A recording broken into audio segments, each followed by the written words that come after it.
Bears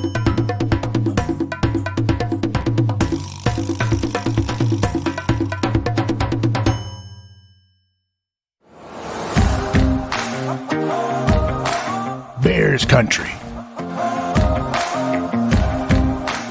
Where is it? It's in your man cave. Your home. Your car.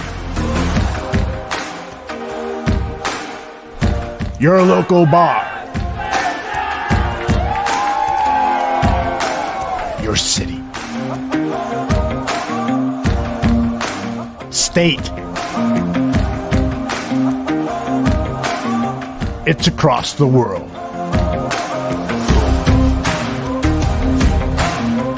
It's in your heart. And it's here.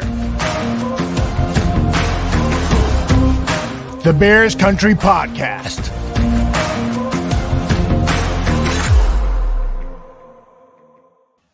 Welcome to Bears Country Podcast. I'm your host, Dan Shortino at Mr. Shorty. I'm here with Dan Aguire. We're both just came from the Barroom Network. This is the after show, last call at HALAS Hall. Thank you for joining us. The world, the sky is falling, Dan. The sky is falling. We just lost 2012 to a team we should have beat. The game was in reach all the way down to the most momentous play of the game at the final play. The sky is falling. Like, what are we going to do, Dan? What are we going to do? We lost to the Giants. The crudest analogy that I can come up with, and I'm doing this purposely because, that's kind of my gimmick, I guess, on here. It's like I went down on a lady for like 45 minutes and I got her really fucking close, and then I just did the wrong thing, and then her orgasm went away.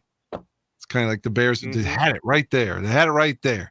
They could win the game. You were flicking up and down. You started going side to side, and then you lost it.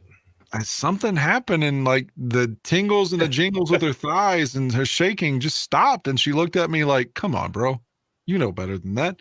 That's kind of like the Bears yesterday. They had it in their grasp. They were about to win and give us our big O's as the fan. And then in the end, it's just a frustrating because it was there for the taking.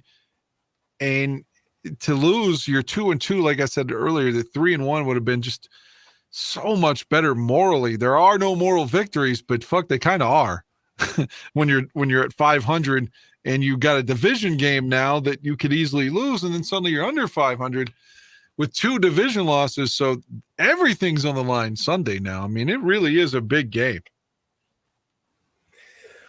Stay tuned on Bears Country Podcast for that, because this week I am interviewing I'm doing on Wednesday a live.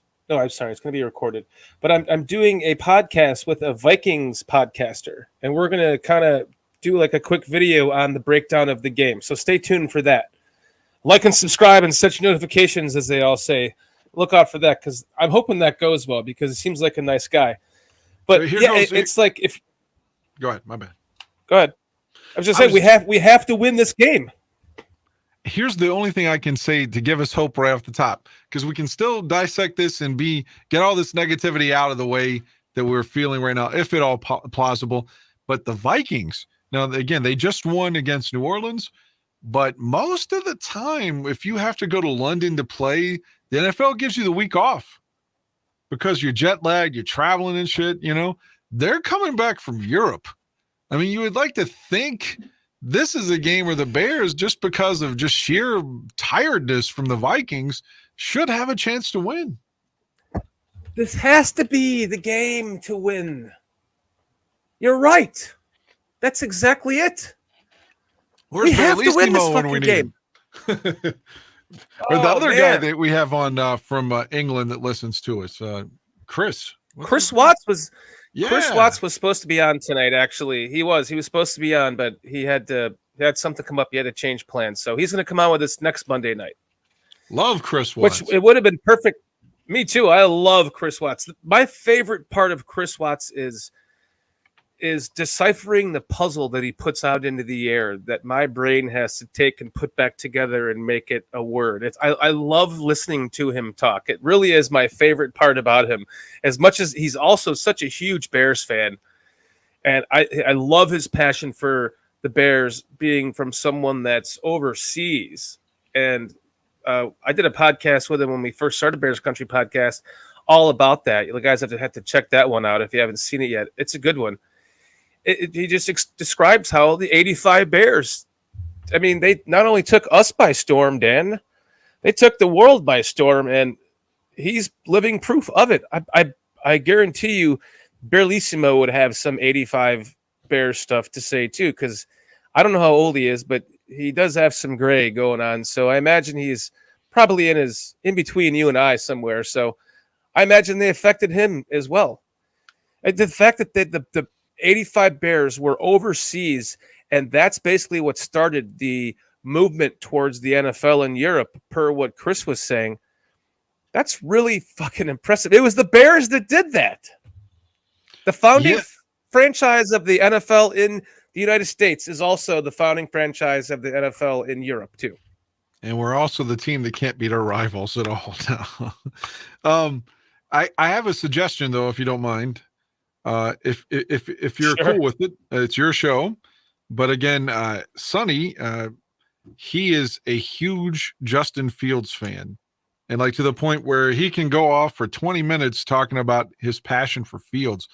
I would love to try to get him on if you're cool with it, because I think he would be awesome to see, again, someone that believes so passionately in Justin Fields. How does he feel now, given the way the first 4 games have gone? Who's Sonny? His name is Sanjin Jovanovic, but he goes by Sonny. He's been he's been on with us before. He with the Barroom, he listens to all the shows. I guess you could call him a barfly as part of the gimmick, but he's a good guy, man, and he's a huge Fields fan. If you wouldn't mind, I'd love to ask him on. I would love to have him on. I'll send him a link right now. Okay, great. No, you want me to? I can. Please I can do. send him a link. What? You'll have to. You have private chat, right? Yes. Put his email address in the private chat, please. Let me ask him. And then let's bring him on the show. I would love that, because I was really looking forward to talking to Chris tonight. So that'd be awesome. Whatever happened to the gentleman that got you all that access? Is he okay? He had the death in the family and all that. He was going to come on a few weeks ago. Oh, Vernon Roseman. Yeah, who worked for the Bears. He got me the job for the Bears. Oh boy. Yeah. He's had 5 deaths in his family within the last 6-7 weeks. It's been, so we have him lined up. He's going to come on. I mailed him, got these t-shirts made. I mailed him one of them. He lives in Washington, D.C., and he found a Bears bar there. And he's going to go into the Bears bar. He's already called them. And he was like, are you guys, like, he said, I have one question for you guys. Do you guys really bear down? And the owner goes, we'll see you this Sunday. So he's going to go and wearing Bears Country Podcast shirt that I mailed him, and kind of promote us a little bit there and watch the game with them. So he's an awesome dude. He's from Trinidad. He worked for the Bears for, I think, 3 years, and I had all access. That's what this media pass is right here. So it's going to be great when we finally get him on the show, once he gets his life settled and things in order. So he's looking forward to it. But he is coming up soon. Terrific. And I just sent you Sanjin's his email. I texted it to you. Oh, you text me it. Okay. Yeah. Well, you go ahead and talk. Let's talk about the what do you think about the fucking Bears running game in this game, Dan? You go ahead and lead off on that while I get this from you. It was certainly wasn't dominant the way it had been the last couple of weeks. But you're missing David Montgomery, and that is a big, it's a big loss. Khalil Herbert had a great game against the Texans, but I don't know if you can expect him to do that every week. He got 77 yards, especially after Whitehair got hurt. The running game really went downhill. So I'm concerned about it with the line configuration like everything else. And like you said earlier, the backup spot now, 25 is looking really slow out there. So the running game, it's going to have to be there in Minnesota if we're going to win, unless the Bears would get several turnovers, which Kirk Cousins is, could serve up. I mean, he has good games here and there. Don't get me wrong. He has good stats, but he's very capable of giving us 2 or 3 picks. Speaking of, look at what you were just talking about. Look at Ebner. Like, where is that? Where is it? I'm not seeing all that these stretch speed. runs. Yeah, every time he would run the stretch play, he's so. I mean, again, this is coming from me being 6'5" and like 622 pounds. But when he's running horizontally, he seems like it's like he's tiptoeing. He has no fucking speed horizontally. It's like me trying to guard an NBA player. He has no lateral movement. It appears he's so slow laterally. Maybe if he's going vertically, he has some speed because he showed a burst in the preseason. I know you could say the competition was less than, but man, watch how slow he looks on this stretch run. It's jaw dropping. Look at this one too. Yeah, that's the one that in my head that's like, God damn, like I could do that. He gets shoestring tackled. I mean, it's like I could do that. I mean, I could go over there and lose a yard for sure. Where's that? Like right here. So there should be a cut right now upfield. Nope, he doesn't do it. He should have gone between those 2 linebackers. If he had that burst, if they're claiming he had 4.28, I know J2K earlier said that he had 4.3 on the Barroom in chat, but I think that he came in at 4.28 or something like that in the combine, maybe 4.3. No, I'm pretty sure it was in the high 4.2s. So this, I'm not seeing that. I've been saying this kind of from day one. Like, yeah, he's fast in a straight line, but where's that cut up field? Like, where's the hip movement? It's just, he kind of reminds me of Rashaan Salam. I don't think he'd get 1,100 yards like Rashaan did in 95, though. No, probably not. He'd probably hang on to the ball.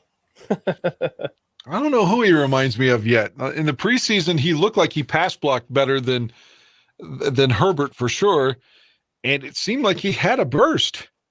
But I guess, again, if you're playing against the other teams like cuts, that shows up. It'd be like he's playing against us. He would look dominant.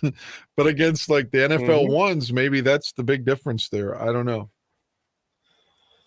Yeah, so, and the good thing is with Montgomery is they're calling it day to day, so maybe he comes back this weekend, this next Feels week. like David Montgomery's hurt in October every year, but I'm not going to say that like, oh, he's weak, or again, he has a propensity to get injured, because the one from last week was such a free, it's not his fault at all. He's completely hit from the blind side, from the back. He doesn't know it's coming. He can't prepare himself. I mean, that could have happened to anybody. It looked nasty when it looked like that Kyle Long injury in Tampa. I mean, I thank God he didn't get hurt to that extent, but it just feels like he's hurt a lot. And again, that's not fair to put that on him, but he wasn't hurt his first couple of years. He was definitely hurt last year. I thought he missed some games in 20, but either way, it feels like when he's hurt. Last year he was hurt. Yeah. Yeah, it's like he's hurt. He got hurt at the game that Aldo and I were at last year against the Lions. It feels like he's hurt. When he's out, he misses like 3 or 4 games. But the one thing that's nice about those like his injuries, is that when you look at them on game tape, it looks like, oh shit, he's off for the season. Yeah, and he comes back. The same thing with this last one. It looked like his ankle and his knee were fucked. You're like, oh, he's done. Nope. Day to day. He must be hitting that Walter Payton hill. Which I've been at. Aldo took me to last year. It's right by his house, literally. Oh, really? That's cool. Yeah, Aldo can take you to it whenever we get together in November if you haven't been there.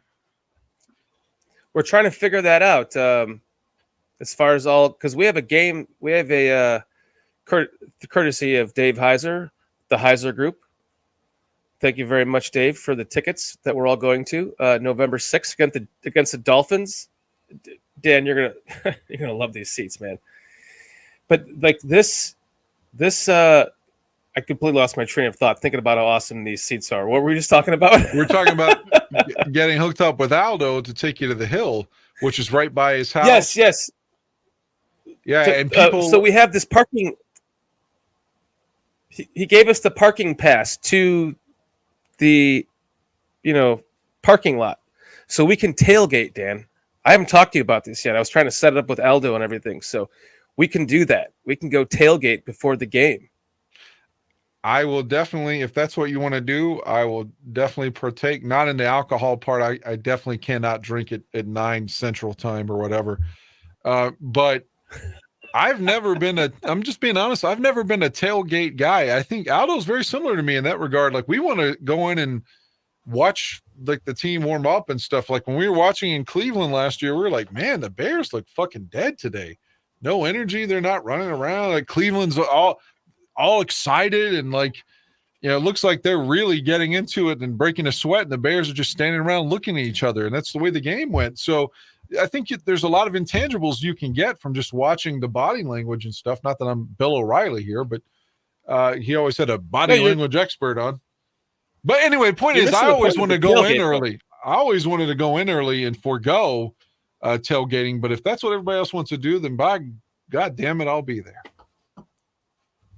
No, it's not. It's just something I thought everyone would like to do because I have the parking pass. It came with the tickets. So if we wanted to do that, I thought if you like to tailgate, but it's not necessarily about the alcohol consumption. It's about, you're hanging out with fans and you're grilling, brats at 10 o'clock in the morning, and because you got up at 6 to go to the game, and it's so you're hungry by then. It's a lot of fun. If you haven't done it before, you might enjoy it. Well, I'm game. Again, that's also we can talk about that later. It's also we can Jenny's talk about birthday. that later. I think it sounds fun. So, that's true. Let me give her more on her mic. Well, we can talk about that later. I just thought you'd be like, yeah, let's fucking tailgate. That sounds awesome. Whatever we can do to avoid that bus, to get on the bus where it looks like you're going to jail, that they put you on, like the shuttle bus.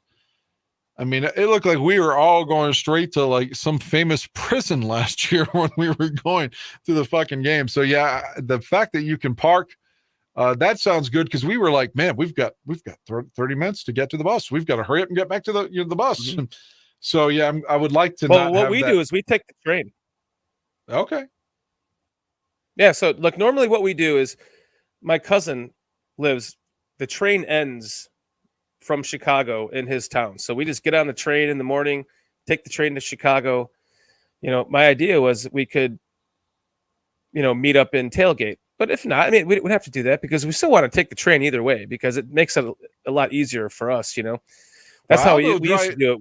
Aldo drove us into the city, and we just parked, and then we caught the shuttle bus, which was only a couple miles. But again, it's like a former school bus that's like blacked out. It looks like there would be like sex offenders on the bus, but it's us. So I don't know. Maybe. Did they at least give you drinks with it? No. It was like you were like literally the lady out driving the bus was like, "Now you don't make any goddamn noise back there." No, it wasn't. She wasn't cussing us, but it felt like it would have been your school bus driver when you were in like the 5th grade, when they're like, "We've had enough. Quit fucking talking. Just be quiet, everybody." That's the way it felt. When we went to the Niners game, they had all these like Mercedes-Benz minivans parked out front, $20 a person, but all the beer you can drink. And they had a cooler in the back, and we just packed in it. We each got like 4 beers. It paid for itself. It was awesome. It took us right to the stadium. Well, a block or two from it, and we had to walk. It was a lot of fun, though. There's so many different ways to get to the stadium from this whole Chicagoland area. It was what makes it so much fun. One more thing about a previous trip. Last year we were there, and there was a religious protester who had a megaphone and was like yelling at everybody that went into the game. He called my date, Brandy, a blue-haired Nazi. and just was screaming like he was like, look at how these fat people are going to the game, all this gluttony. Go eat your hot dogs, and you need to go to church. Just I've got some of the video of it. Like, it was just crazy. Like, we're getting heckled. It's like a Green Bay Packer fans. They're screaming at us as we go into the game. But someone from the stadium, it was underneath the bridge that he was on, said that they were calling the police. They said, yeah, you can't have a megaphone in Chicago in the city limits without a permit. So they were going to get rid of that annoying bastard. But yeah. Jeez, man. I know there's crazy shit going on around down there. We have Sonny here. You want to bring him in? You want to do a drum roll while you introduce him? Ready? Mr. Jovanovic. Or is it Jovanovic? Sonny. What's up, guys? Sonny, so the reason I wanted you to come on is because you and I were the big proponents of Justin Fields, and it's been tough watching these last 3 games. So I just wanted to get it's Dan's show. I'm just helping out. I wanted to get your psyche, your thoughts, because maybe your opinion here exemplifies all Bear fans in this regard for people that like Fields. So what are you thinking now? No, I'm still on Fields, man. I'll put it to you this way, okay? It's like, I'm not worried because I've seen things that I know me and Dan talked about it. I've seen things that he does, especially in his rookie season, where it was pretty much game in and game out, where he does things that, like, I've only seen elite quarterbacks do. You know, putting a ball in such a tight spot where the defender has his back turned. You know, specifically, I'll give you a couple examples. The touchdown against the Raiders. You know what I mean? He that ball was just to the tight end. I forgot his name, but it was a tight window against the 49ers. I think to Jesse James, he's throwing balls where only his guy can catch it. And, you know, what I'm trying to say is I've seen where this guy, if you give him some time, this kid will tear you apart. There's no doubt about it. But we've seen that, unfortunately, like, okay, he has to take some blame for himself also in these past couple of games. But I've seen him that if you give him time, the kid will deliver. So I'll put it to you this way. Like, I'm not worried about him, because if he's meant to be that guy, all of this is just a rough patch. He's just going to be that guy. There's no doubt about it. Okay. Like, Michael Jordan is Michael Jordan. Okay. You know what I mean? It doesn't matter who the coach is. Michael Jordan is just going to be Michael Jordan. That's what I'm talking about. And I feel that Fields is that guy, is that no matter who the coach is or what's going on, eventually it's going to click for him, and he's going to be just fine. I mean, he just seems to me that he's built like that. He, you know, from the way he carries himself, you know, to, you know, in the games to the press conferences. So I haven't lost a lot of, you know, of course, as every other Bears fan, you want him to, you know, when a chance is there for him to make the play, you want him to make that play. Don't be the reason to get people to talk about you. You know what I mean? When a guy's wide open, you got to make that throw, man. There's no excuse for that. I agree. But I still believe in the guy. I don't think that it's, to me, it's crazy that when I see people, you know, jumping off the wagon, I guess, whatever you want to call it. But I'm not worried. You know, I'll always talk about, you know, like, for an example, Aaron Rodgers. I don't believe that Aaron Rodgers became great because he sat behind Brett Favre. I think that's complete bullshit. If you argue about that, then, you know, Jimmy Garoppolo should be the next best thing after Tom Brady, because he sat behind him for 5 years. So that's what I'm saying. At the end of the day, it's not even who's the coach. You know, Mike McCarthy, like, what, he created Aaron Rodgers. Get the fuck out of here. You know what I mean? It's like, if you're meant to be that guy, you're going to be that guy. There's no, you know, doubt about it. Justin is very young now. We have to admit that, you know, he's young. His internal clock is still a little bit slower. But at the same time, I wonder if he's holding on the ball a little bit longer because he's trying to get the fucking receivers to be open. You know, so there's a little bit of everything going on. But no, you know, to you know, so I can stop rambling on to answer. No, you're doing well. You're exactly what that's the reason I want you to come on, because man, you're bringing it, man. Fucking just keep going. No, to answer Dan's question, yeah, man. No, I'm still on Team Fields, bro. I think if you're jumping off the wagon, you're crazy, brother. Sonny, first off, thank you very much for coming on Bears Country Podcast. It's a pleasure to meet you. I have seen you before on Barroom Network, so thank you for joining us. I appreciate you having me, man. Thank you, sir. Everything that you have just rambled on about, and rambling in a good way, is exactly how I feel. And I think it's just, it takes time to learn a new offense. It does, people. You're not just going to pick it up overnight. You have to know where the hidden plays are within the plays. Everybody on the fucking offense needs to know where they are. And a couple of the mishaps that people are bitching and complaining about, EQ was open down the right sideline on this play. Well, he wasn't supposed to be. He changed his route and he missed it. Then they talk about the one where he was standing in the pocket and he looked him dead on. Well, he saw that safety drifting, but by the time he actually took his peripheral vision off of him and looked at him, he realized it was too late. And if he would have slung the ball then, it probably would have been intercepted. So he didn't take it. That's what's going on in my mind, processing what I'm seeing in these plays that people are complaining about. And it takes time to learn the timing of that within this new offense, and especially when the plays change on the fly like that. So I'm not worried at all. And that's why I preached on the Barroom Network. I keep hitting this shitty table with my knee and bouncing I apologize. But on the Barroom Network before this, I was preaching the same thing. It's like, just take the time. Let's give him the time to learn the offense. We all thought this team was going to suck. I didn't. I'm going to eat crow probably at the end of the season. I know Dan will too. I know you said 10 or more probably. I said 11-6. If it doesn't happen, I'll be happy to sit here and eat crow. But at least I have the positivity to think that that's possible. And I think it's going to happen as he starts to learn more and more. This kid's not stupid. He's got, like you said, Sonny, all the intangibles. He's got elite deep ball skills, elite accuracy, elite mobility, elite provision. It's just a matter of learning it and repetition and doing it over and over and over again until he masters it. And the kid didn't sit on the bench.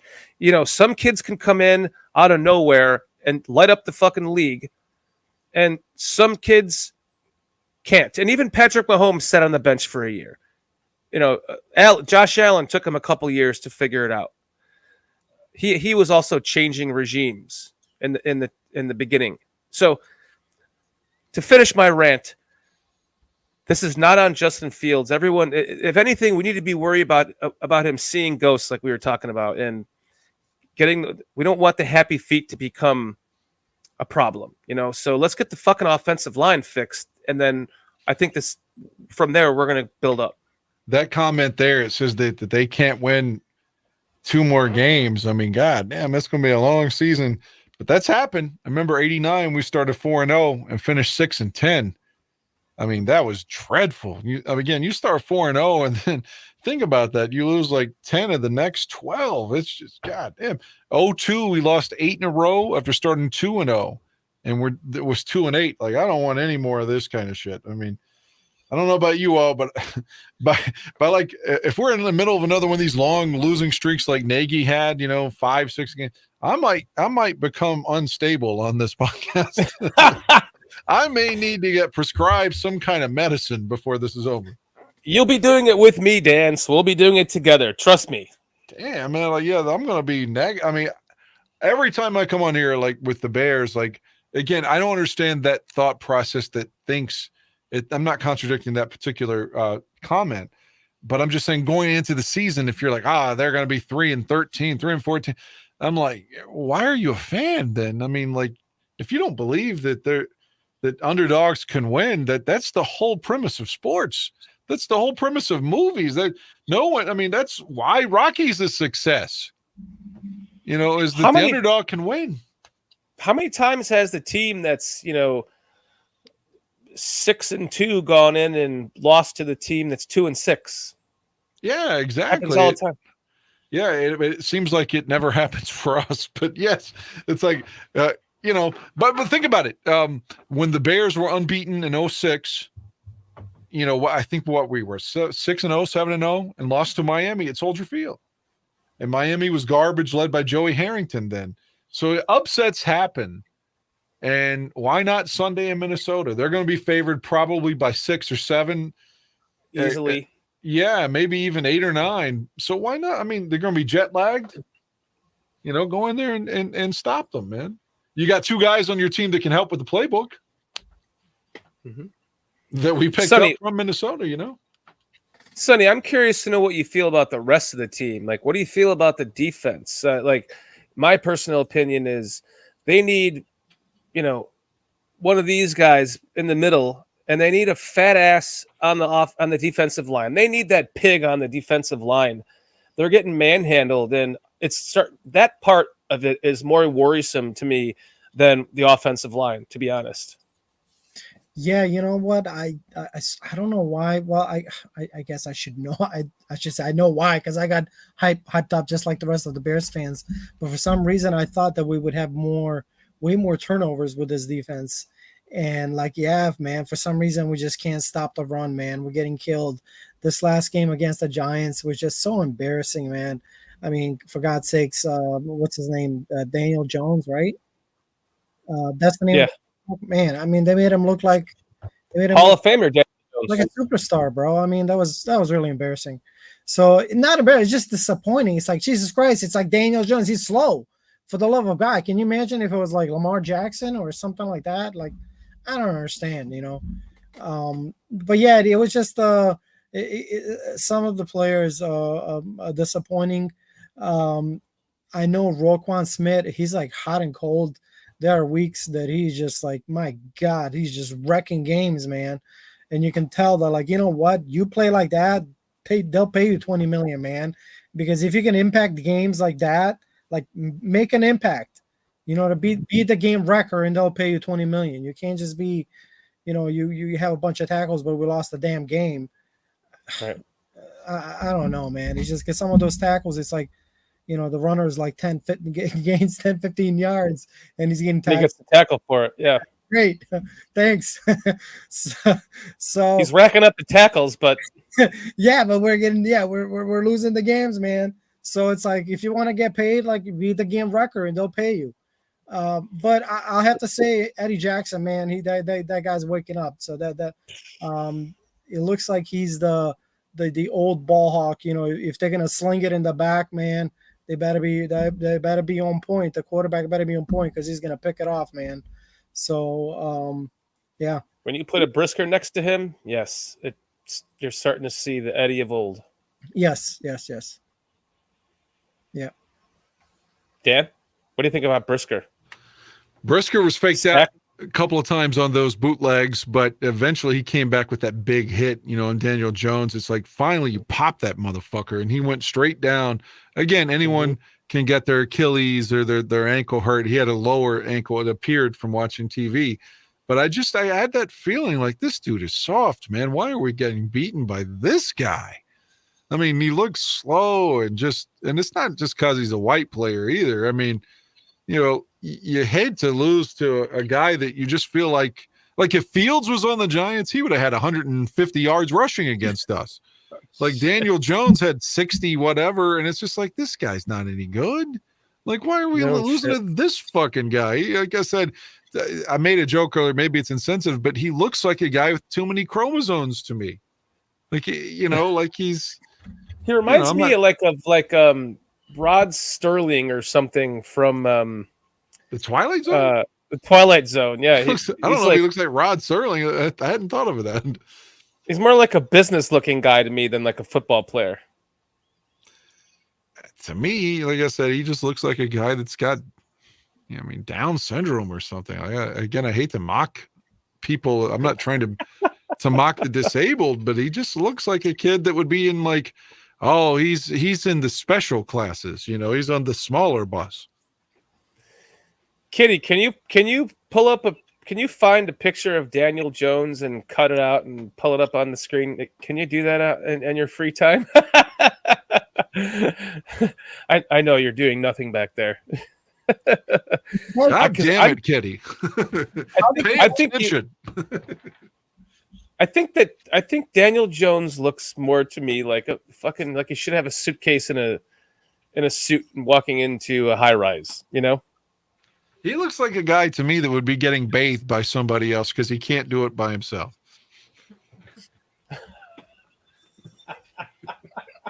And that guy's scoring touchdowns on the Bears defense. It's just like, oh man, this guy doesn't know where he's at, but he's scoring touchdowns. That was that touchdown run. I mean, I'm sure both of you guys at the beginning of the season, when you're sort of like going through like, oh, that's a win, that's a loss, that's a win, that's a loss. Man, and no matter what scenario I had this one always as a win. So it's so disappointing that we lost the damn game. I just thought of something real quick, not to interrupt your point, Sonny, but a few seasons ago, well, I guess it's been more than a few now, but maybe 2013, 14, somewhere that we lost a game to San Francisco when a quarterback very similarly to Daniel Jones ran like 50 yards in overtime and scored on a touchdown run. He used to be a Jacksonville Jaguar, the guy that did it. It's not Blake Bortles. It was the last quarterback miss they had before him. Does anybody remember that? This guy had a 50-yard touchdown run to win the game. Blake Bortles. It wasn't Bortles. It was the guy they drafted. Let me look it up. I'm thinking it's 13 or 14. But it's a quarterback. It was a fucking bum is what it was. And you're like, no, not this guy. It's like the one moment he had in the sun in the NFL ever. Which is more than I'll have. I'm just saying, but this guy was a bust. Oh, Kitty looks like Kitty found a picture of Daniel Jones. Let's see what you're talking about. Okay. I mean, I'm not saying he's unattractive. I'm just saying it looks like he would need adult diapers. That's all. He needs some drippy dicks? Yeah, he might. Where's their fucking roster here? I'm telling you. All right, you can get rid of that nose. I don't need to see that any longer. You know, this is a perfect time for us to segue into our Barroom commercial, and then from there we can go into our sponsor. We'll be right back after this. I'm sure she wasn't ready for that, so we'll be right back after this. And right back after this. Blaine Gabbert. HALAS Hall, since I came here, has been expanded twice. And both times after we were gone, by the way. So we never got it. But I mean, it was tiny. Do you think that Olin Kreutz would politely ask you to leave the weight room because it was so crowded? I told you what Olin used to say to me. I know, that's why I'm asking. No, and that was at 5 o'clock when there's no players around. Here, get the fuck out of my weight room. And I go. I think I got a commercial.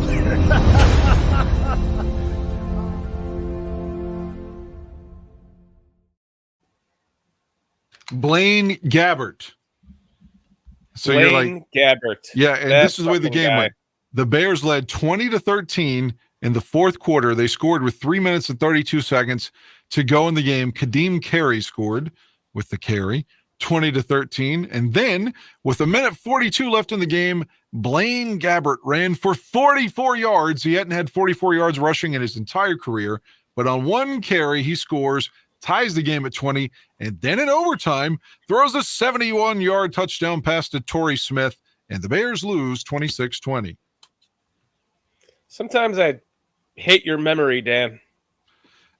Well, I misremembered it. I misremembered in one sense. I thought that he won the game with his run, but that proved not to be true. But it was a big run that tied it, and then he threw a pass to beat us in overtime, which was awful. I remember that now. Thank you. Blaine Gabbert. It's an example of another guy that had his shining moment against the Bears. There's so many of them. I don't know if other teams have that. What's your favorite one? God. The one like your favorite one to hate. The one that, and again, I didn't dislike Brian Greasy, but the first time he came back to Soldier Field after the Bears, I don't know if we caught him or whatever after 07, he comes back in like week 3 as a member of Tampa Bay and throws for nearly 500 yards on us. I'm like, God damn, Greasy didn't do this with the Bears. Like, what's he doing? Why and can't we sign him? You're like, oh, we're going to get that out of him when we sign him now. Yeah, I'm not saying Greasy's a bum. He wasn't. He was a upper, not like upper echelon quarterback, but he was above average for sure. Right. He above average. His dad, Andy Dalton. Yeah, he's better than Andy Dalton, even if his statistics don't show it. It just seems like he was. To me, it felt like he was better than Andy Dalton. But yeah, that's the game that sticks out where I'm like, why are we giving up so many yards to Greasy right now? But maybe that's a bad answer. But that's the first thing I came up with. But what about you, Sonny? What's your most hated Bears vengeance moment on a previous player? What do you mean? What do you mean? Like a bear that goes to a different team. That's what we're talking about, right, Dan? That was yours. I just meant a guy that's beating us that shouldn't be beating us. Oh, okay, yeah. That what was his name? Trevor Simeon. Well, isn't he with us now? Damn. What was he? He's the backup. Didn't he always used to like beat us when he used to play for the Broncos or something? Was it him or I think that was Brock Osweiler. Yes, that Brock Osweiler. Man, I think he beat us about 4 times in the games where I remember each season, like for one reason or another, you always feeling like we have a chance. So it's like okay, this is the game we should win. We should be winning, hands down easily. Oh, they have Brock, whatever, Osweiler, whatever. And it's like, yeah, that dude like always finds a way. And I think Dan, I don't know, maybe your memory is better than mine, but I want to say he beat us about 4 times. Yeah, the first start with Miami, the first start with Houston, and the first start with Denver. And we just had a guy was referencing the 08 in the chat, the 08 game with Atlanta and Chicago. And I blame Lovey for that one because he did that squib kick. He's talking about Kyle Orton's touchdown with like 12 seconds to go. Lovey orders the squib kick. The Falcons complete 1 pass, and then Jason Elam kicks a field goal to beat us. Oh, God, yeah. Mine doesn't involve like just a random player. It's a former player. It's Cedric Benson. Oh, the 09 game. Yeah, Cincinnati. When they drafted him and he cried, I thought, oh, he's so happy to be a Bear. No, he cried because he didn't want to be a Bear. And then he goes and we didn't fucking need him. We could have drafted Aaron Rodgers. I mean, Rex Grossman was injured the previous 2-3 years. Why not draft a quarterback right there at 4 who should have been number 1? They pass on him. They draft Benson when they don't need him because Thomas Jones was fucking awesome for the Bears. And then he didn't want to be a Bear, and he falsely cried and making me thinking he wanted to be a Bear. Then he gets injured and fucking sucks, and they get rid of him. And he comes back against us in the Cincinnati Bengals game. Has the best game of his career. The best game of his career was against the Bears. But then he went to the Packers, and he still fucking punished us as a Packer. And that just... At least we won the game when he was in Green Bay. That's the J game on Thanksgiving, I think, right? Am I wrong? Maybe. Yeah, but he still punished us several other games as a Packer. And he didn't rush for 225 yards, but he still punished us. Yeah, he made it known that he didn't like us. I was wrong on the Green Bay. It was 2012 he was in Green Bay. Yeah, Benson, we should also acknowledge that gentleman has passed on. He didn't live very long. But, yeah, I hated that game in 09 too. Just brutal, man, against the Bears. Just a typical game, man, where the Bears, it's like, former Bear comes back and just, I'm looking up the stats for this right now. It was just all world for him that day. It was like 32 rushes for like 228 yards or something. 37 3 carries, 37 attempts, a $189, and 1 touchdown, the long of 26. Okay, that's 37 shitty my carries. memory. That's like a John Riggins game. John Riggins carried for nearly 40 times in a playoff game where the Redskins beat the Vikings once. Just an enormous game, like a fucking guy. You just give him the ball every play.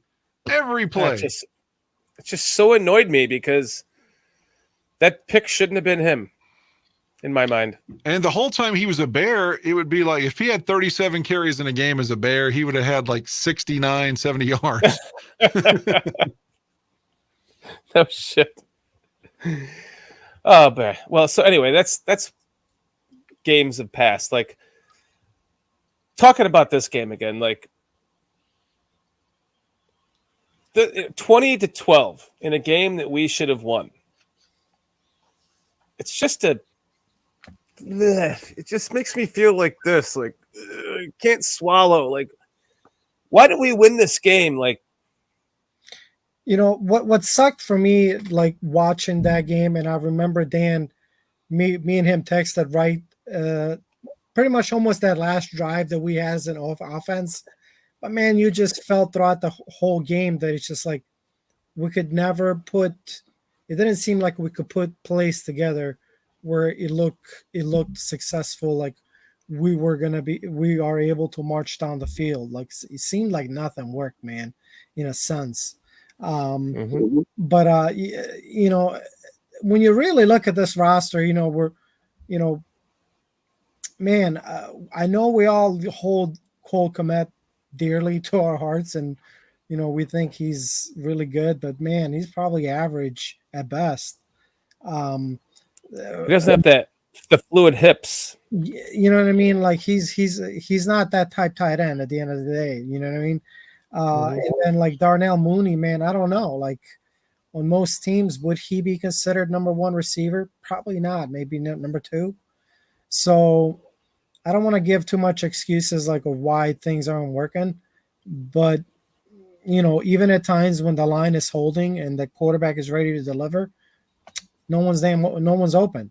So it's like there's always something missing. You know what I mean? So this team right now needs a lot of help, man. Speaking of that last play, Dan, I have it for you here. We can still talk while it's playing, but this is the last play that you didn't get to see, Dan.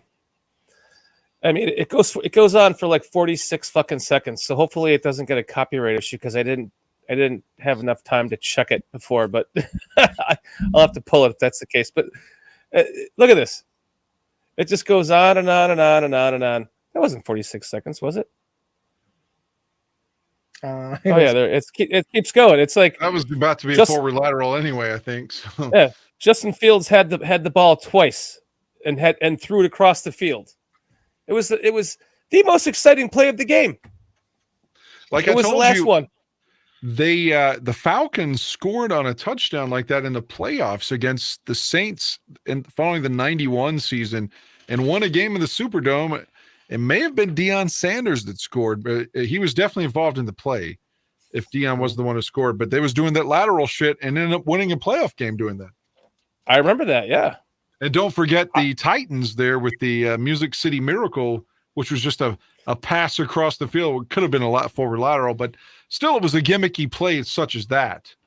That's where all of my hope was coming from on that play. I was like, they can do something here. It's still going. It's still going. Like Justin Fields has the ball again, and he runs for 6 yards, and he throws it across the field. You're like, we've got this. Oh shit, we can do this. Nope. It was like they just ran out of energy entirely. They're like, fucking somebody land on the ball. There was a play like that a couple of years ago when the Bears were at Lambeau, and they were doing that, and then they were about to score. I think it was A-Rob that could have scored. And Jesper Horsted didn't do the lateral. And he was wide open. If he'd lateral it one more time, we would have scored and won, and Nagy would have been like jacking himself off about how smart he is. And then, of course, he was wide open, and we didn't do it. So even when the plays works, it doesn't work for the Bears. Jay Sanders says, damn, your memory is disturbing.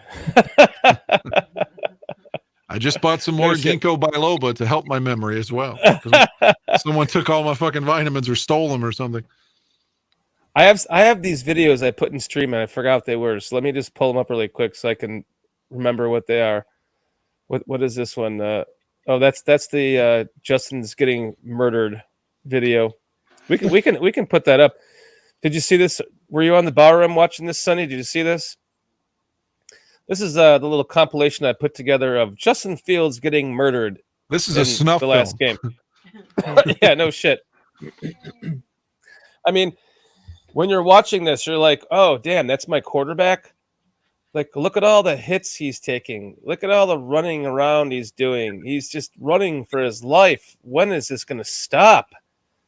If anyone's going to put anything on Justin Fields, they need to check themselves before they wreck themselves, because it's not on this kid. He's doing everything he can. Dan, did you guys talk about isn't it something that each time this guy goes out on a rollout, it's like there's like a tell, like they could tell. Yeah, someone's in his face every time. There's always someone in his face every single damn play. It's like they know. I don't understand that. Like, it's like we were talking about that during the game. That's why I made that, Dan.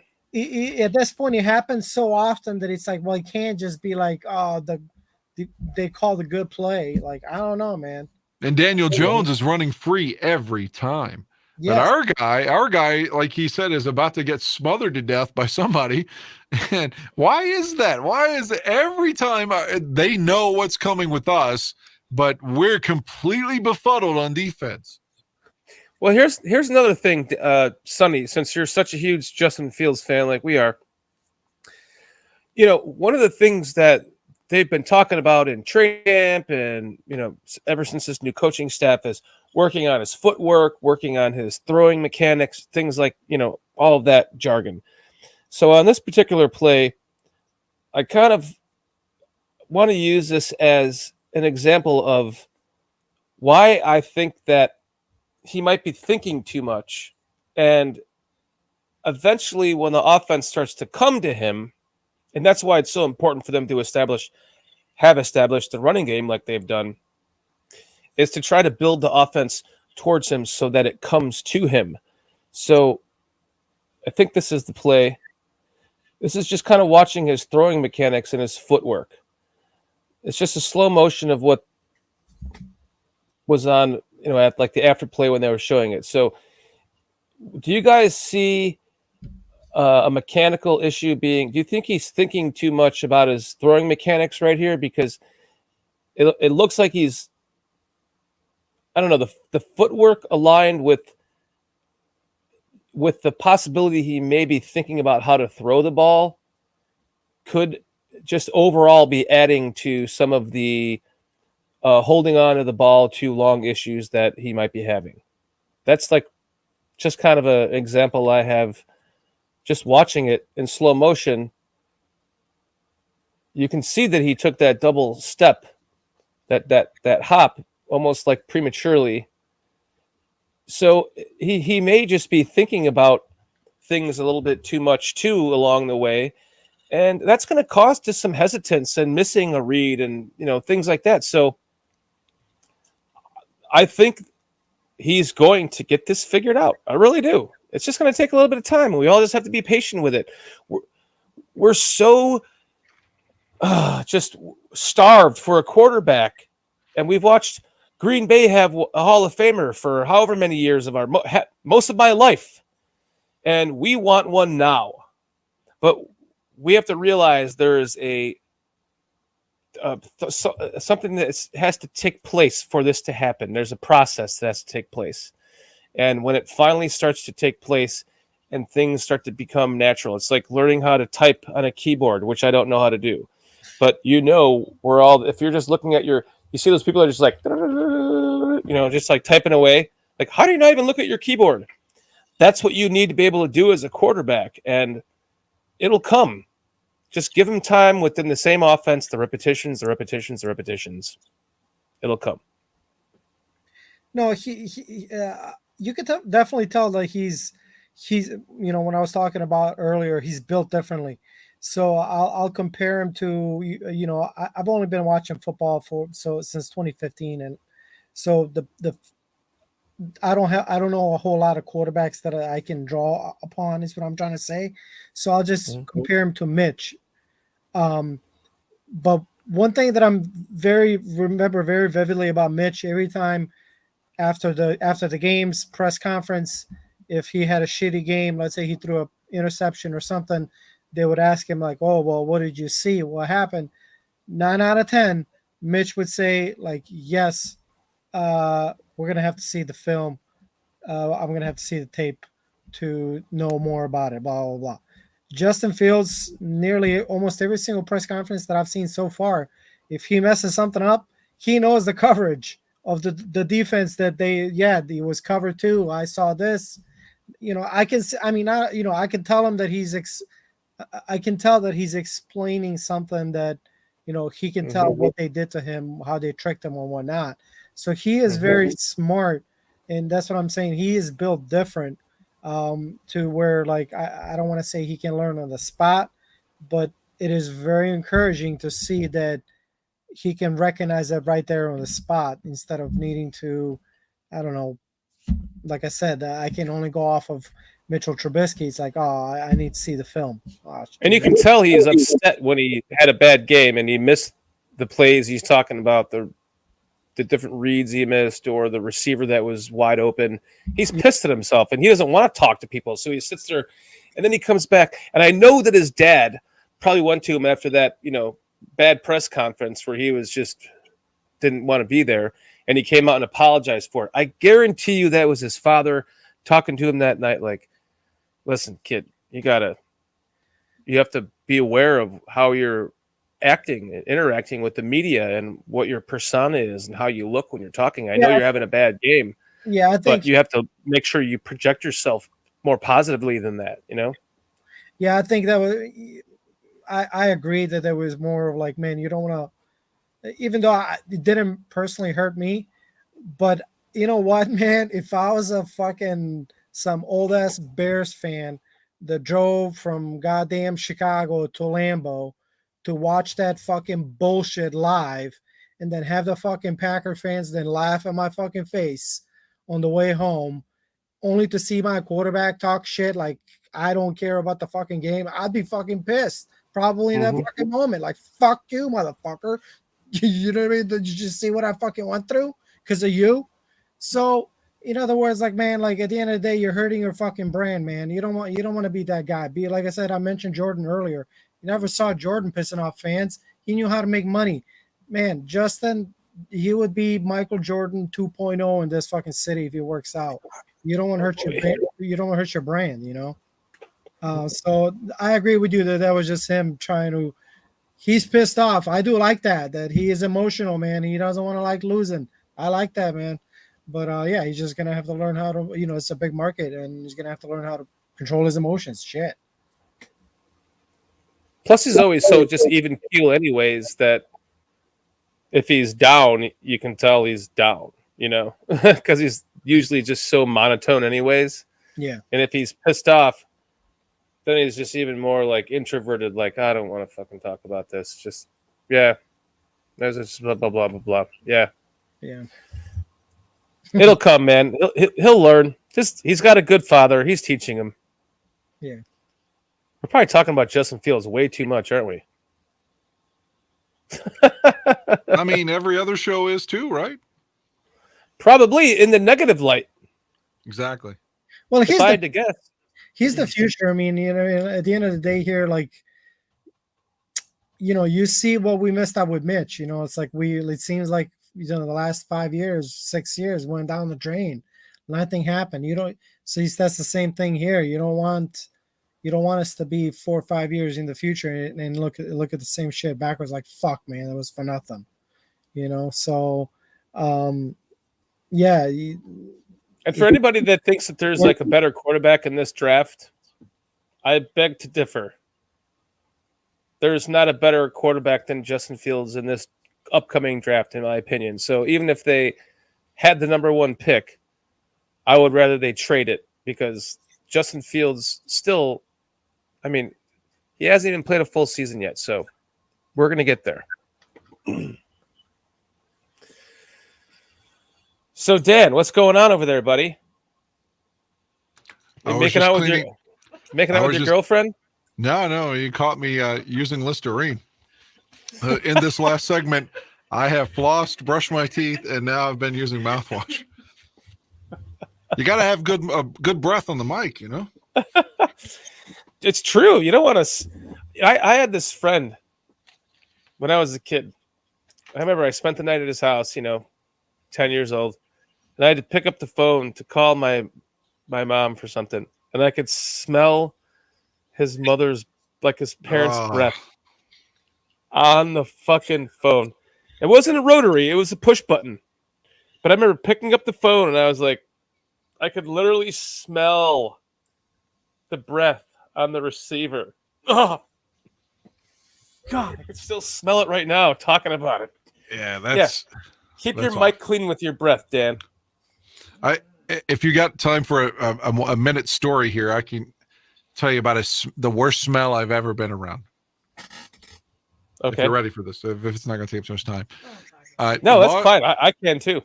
Summer 1990, and I can still smell the shit in my head if I tell you the story. This is true. So I grew up until I was like 15. I lived in a trailer. We got a house in 1996 finally, but I lived in a single wide trailer, and evidently, like my grandmother had died in like 83, and keep in mind this is 90.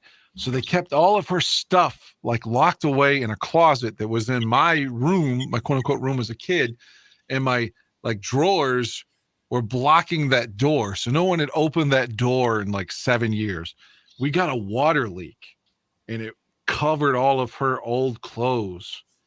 And that smell, I can remember watching, I don't know if this pops in my head.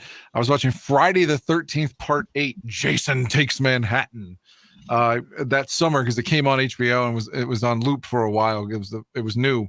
And I had this little fan trying to like mitigate the smell, but I can just remember this wobbly ass fan every time I think about Friday the 13th 8 with that smell in my room with those damp clothes and that fucking water. It was just the worst smell. It's like we dug up her grave or something. It just smelled like death. It was just awful. And I can still remember that smell when I tell the story. The worst smell I can remember is when I was a kid, I raised a frog from a tadpole, and then it died on me. And my parents gave me a ring box, and I buried it in the front yard in the garden bed. It was just strawberries in there. It wasn't like a real garden bed. And then I missed it so much, I dug it up. I was like 6. Then I opened up that ring box. Oh, that was the smell of death you're talking about. That was How old were you when you opened it again? Probably 6 or 7. How long had it had been closed is what I'm trying to determine. Oh, it probably for a month or so. Yeah, still, damn, yeah. Oof. Oh, and sometimes my dog's breath smells like that, and we call it dead frog breath. At least it's not your breath, True. You probably wouldn't have your lady if that were the case. If my dog panted into this mic for 6 or 7 hours, I would smell that on this mic when I came to talk to you guys. That's for damn sure. It's like I talking to my cousin about this one time. Like, if you took all the farts that you had in your life, right? Those particles, if you put them all together, they eventually make a solid, right? If you could collect all the farts in your life into a jar, I bet you'd have a turd in the end. Have you seen this shit where, like, I can't remember who it was. It was someone that was a social media influencer, whatever, the fuck that is. But it was someone that was like medically, this was a story on TMZ or something a few months ago. The lady had been selling jars of her farts, which I don't know how that works. You quickly fart into the jar and seal it, but you have to open it again when you have another fart. So it seems like it's. But anyway, she had developed some kind of medical condition because she had been farting in jars so much that was hurting her abdominal muscles, and she had to quit doing it. Oh my God! I mean, it's a real thing. I remember hearing about people selling snow. They boxed up snow and sold it to people from northern states into southern and southwestern states. And it gave me an idea. Why don't we sell I said to Kitty, why don't we sell air boxes? It's an air box. You wrap it. You just get a box. This box comes from Georgia. This box comes from Connecticut. This box comes from, Seattle. And it's an empty box, but it has the air in there from each city. Or I could sell something that says like air guitar with no box, because there's no real guitar. Somebody would buy it. Just an air guitar in a box. It's just an empty box. Yeah, well, that works too. My buddy, they're dirty men that want to buy like women's underwear that are used. And that's not terrible. me, by the way. Like they're like, wear them for a week and let some of your period blood kind of just go in there. And if you have to shit, just kind of get a little bit of the fecal matter on your draw. Like you just brought Kitty into this. There are men that will buy women's underwear completely soiled. 100%. And I know someone that I worked with who was in, I think it was Tokyo, when he was in the army. And they had vending machines where you could go and purchase used underwear. Oh my God. Of different varieties. And this was 20 years ago. So we're still behind the game, And do the men wear these things, or do they just I'm sure sniff them when they're beating off? Oh, they wear it. They smell it. They probably suck on it. I mean, God knows what they do, but it's there. There are vending machines. I don't know what to say. Good God. Yeah. Gotta make some money somehow. That's right. Make that money, boo boo. Well, thankfully now they're just selling pictures of their feet. Yeah, Heidi said that on our podcast jokingly that she was selling pictures of her feet. I think she was joking, but I saw that. I'm pretty sure she wasn't. Like, I love women. I love to, look at women, smell women, but do I really want to purchase pictures of their feet when I can just pull up like woman sucking 7 dicks at the same time? Like, you can like watch any woman do whatever you want. It's not like it's the 90s where we got to shamingly buy a VHS tape. Yes, I know that this is rated X and I'm buying it and I'm a pervert. I mean, you can do this shit from your fucking bedroom and nobody knows. So it's like, why would I buy pictures of feet or somebody's drawers? I just don't get it. But you don't know what you're buying. That's the problem. You really don't know. You're actually purchasing a picture of Ginny's feet, like this beautiful woman's foot. It could be something else completely different. Yeah, it could be like her kid's foot. Now, how awful would that be? Oh, yo. You're like, I'm beating off to her feet, and it's like, it's really her child's foot. And there's some guy that probably would be more turned on by that, but not me, by the way. I'm just saying. Yeah. But, well, the vending machine with the underwear, that does not guarantee it's coming from a woman. How about a vending? God. I got it. A vending machine with women's feet pics. Could you imagine though? Just let's say you're one of these guys that's never really gotten laid, because you have to be to buy these used underwear. You have to be. Steve Phillips, you're on Last Call with HALAS Hall, by the way. He says, "What the fuck? Last call at HALAS Hall, buddy."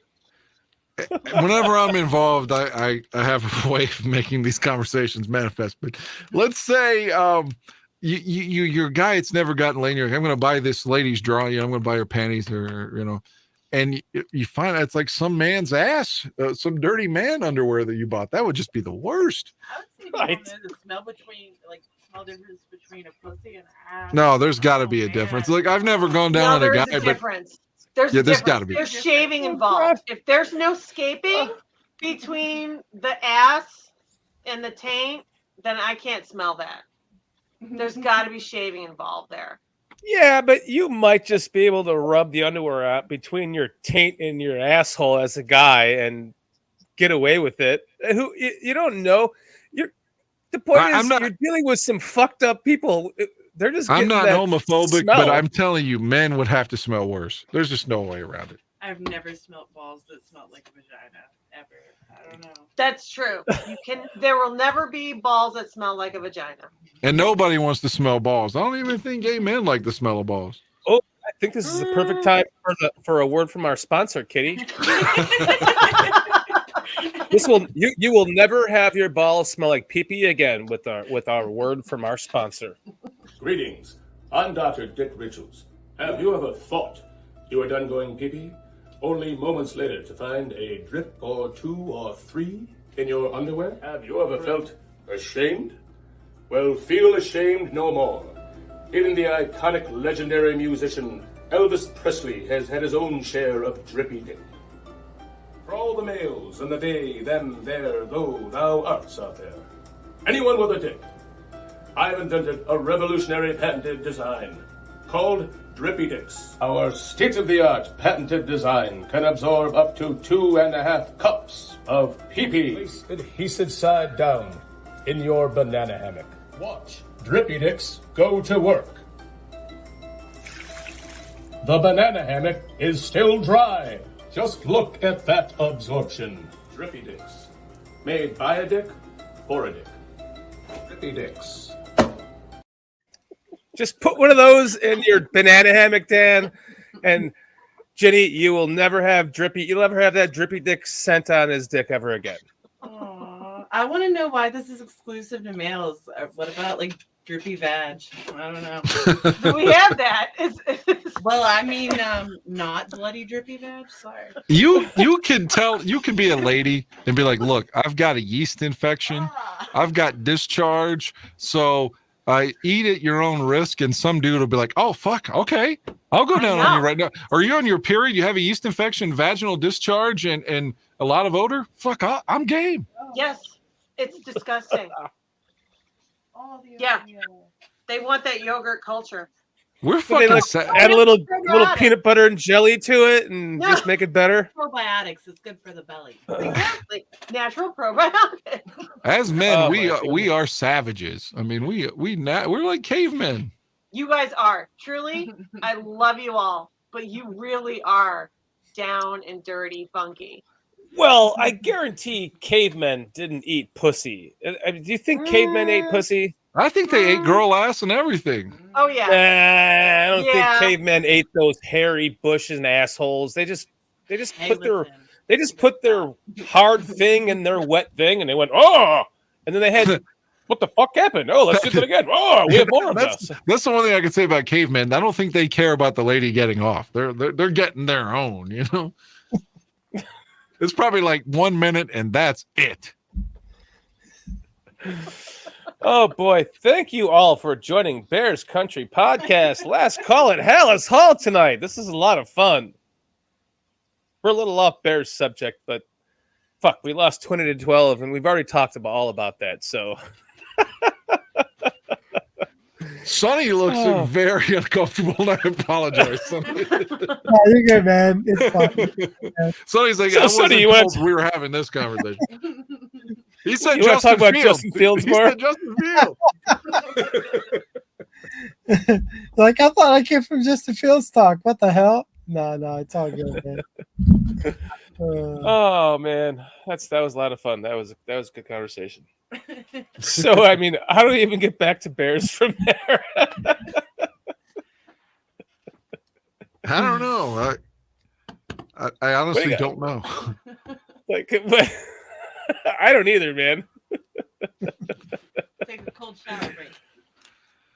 Okay, I got the transition. Do you think in a long game, like 3.5 hour game, and it's cold, and at some point a guy like Andy Reid is just letting it go on the sideline? Fucking, I got to piss. I'm 55 years old. I mean, I got to pee a lot. My prostate's changing its shapes and shit. So he just fucking lets it go. The drippy dick thing, he needs it. He's on the sideline. He's pissing all over himself. No, he probably has a stadium buddy. That's different than drippy dicks is just for the, the after drip when you take a piss. You get that little last buildup that's still there. You get into your like late, mid to late 40s. Not that I know, but you think you're done and then you're not. But there is the stadium buddy that you just connect to, and it has like a bag that you just piss into that's connected to your pant leg. It's strapped to your leg under your pants, so you can wear them to games. That's probably something that Andy Reid would wear, or like Pete Carroll, or Bill Belichick, right?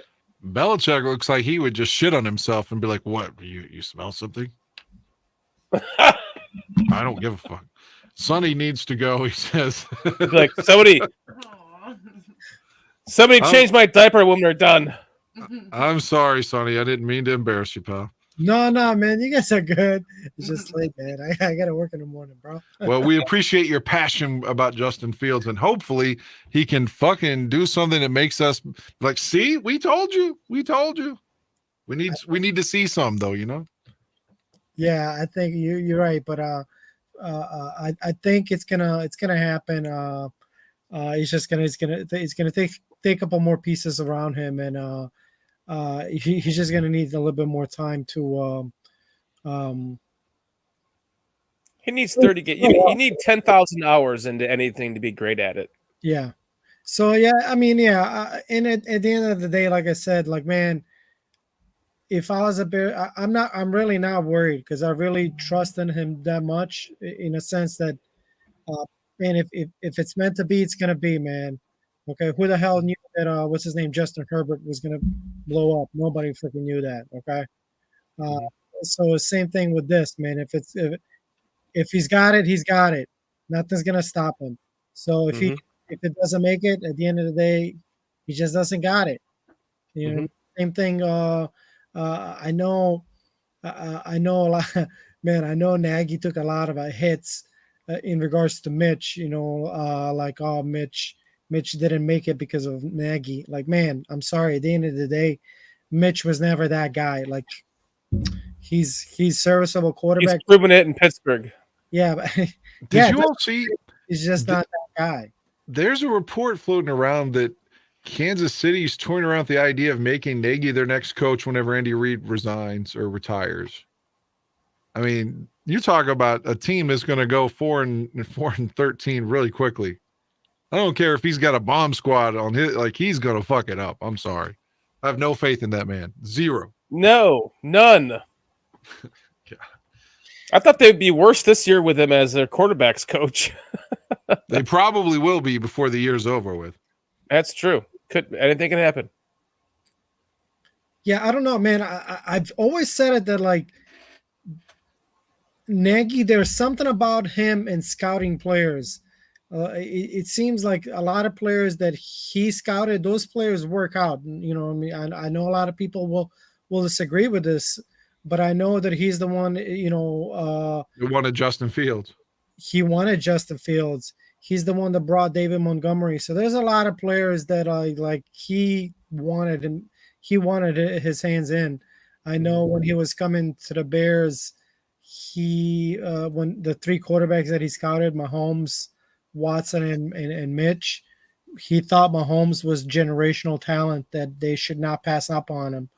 So I don't know. That's what I'm saying. The guy seems like a pretty good scout, and the fact that he really wanted Fields, you know, is another thing that like is on my radar. Like while I'm paying attention to it, I guess if I make it sense. Have you watched all the documentaries on him, by the way? All the different documentaries on Fields on YouTube? Yeah, no, I've seen all of them. Yeah.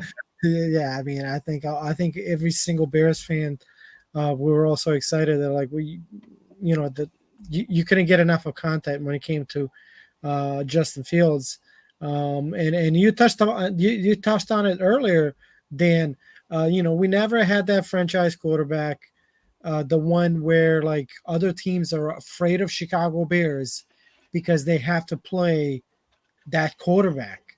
Right. Like when you go to see when Russell Wilson used to play for Seattle, you're afraid of Russell Wilson. You weren't afraid of what's his name, Bobby Wagner. I mean, he's a great player, but at the end of the day, you were afraid of Tom Brady. You're afraid of Aaron Rodgers. Afraid of Aaron Rodgers, yeah. Because those, they're at the end of the day, man. No one's ever saying, boy, that Chase Daniel, he's going to light us up. Oh boy, yeah. This week. Exactly. So man, Green Bay would be complete shit. They're so lucky to have Aaron Rodgers. They don't even realize it. Their fan base, I don't think they do. But if they didn't have Aaron Rodgers, oh my God, they'll be like the Bears. Yet the same NFC Championship trophies as Rex Grossman, Aaron Rodgers. Yep. You know, Rex is doing those greetings now. Like Aldo sent them to me. I forgot the name of the site, but Wannstedt's on there, and Rex and Shane Matthews, where you pay them like $200 and they'll be like, "Hey, Sonny, this is Rex Grossman, NFC Player of the Month in 2006, September. Wishing you a happy birthday." I have a ball signed by him. Greetings or something. I forget what it's called. Nice. He was signing balls at a mall, and my cousin's wife got me a ball signed by him. When we drafted Rex Grossman, I turned him, the person next to me, and I said, "This kid's going to take us to the Super Bowl." And then he got injured. Yeah. He got injured this rookie year. Then he got injured. I think it was his ankle, then his knee, or vice versa. And then he finally comes back in 2005. We go to the playoffs. We get our ass handed to us by Steve Smith. Right. And then the next year, he took us to the Super Bowl. And it wasn't so much. At the end of 07, they were like, let's just make KO the starter, which I never really fucking understood anyway.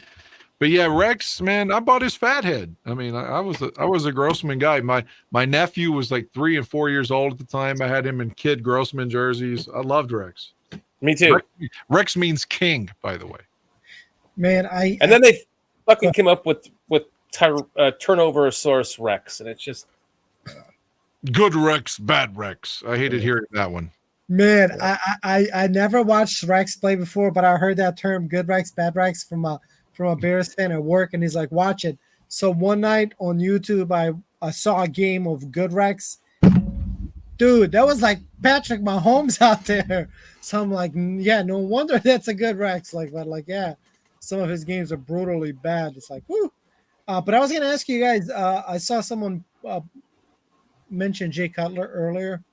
I think I became a football fan of football in 2015.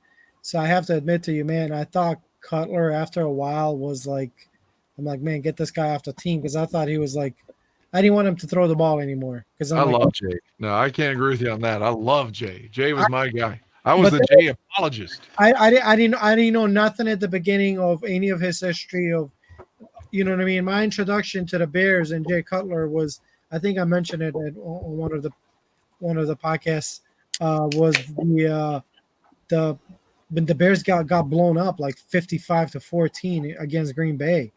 Right. I remember the game. But I also will point out to you in Kansas City in 2015, when they go to Arrowhead and Jay's playing quarterback, and they had to start a backup center that we drafted that never made it. I can't even think his fucking name now. They had no wide receivers, to the point where they made Cameron Meredith, the former quarterback, turned him into a wide receiver and activated him from the practice squad. His first start ever. He had a backup center. He had no wide receivers, and he led us to 2 touchdowns at the end of the game to bring us back, and a 2-point conversion to beat Kansas City in 2015. Great win. And that was all on Jay. He had nobody to throw the ball and nobody snapping the ball. Hronis Grasu was the guy's name. We drafted him because he played with Kyle Long, and that was his first start, and he was horrible. Yeah, the guy. He was a first-round pick, right? Wasn't he?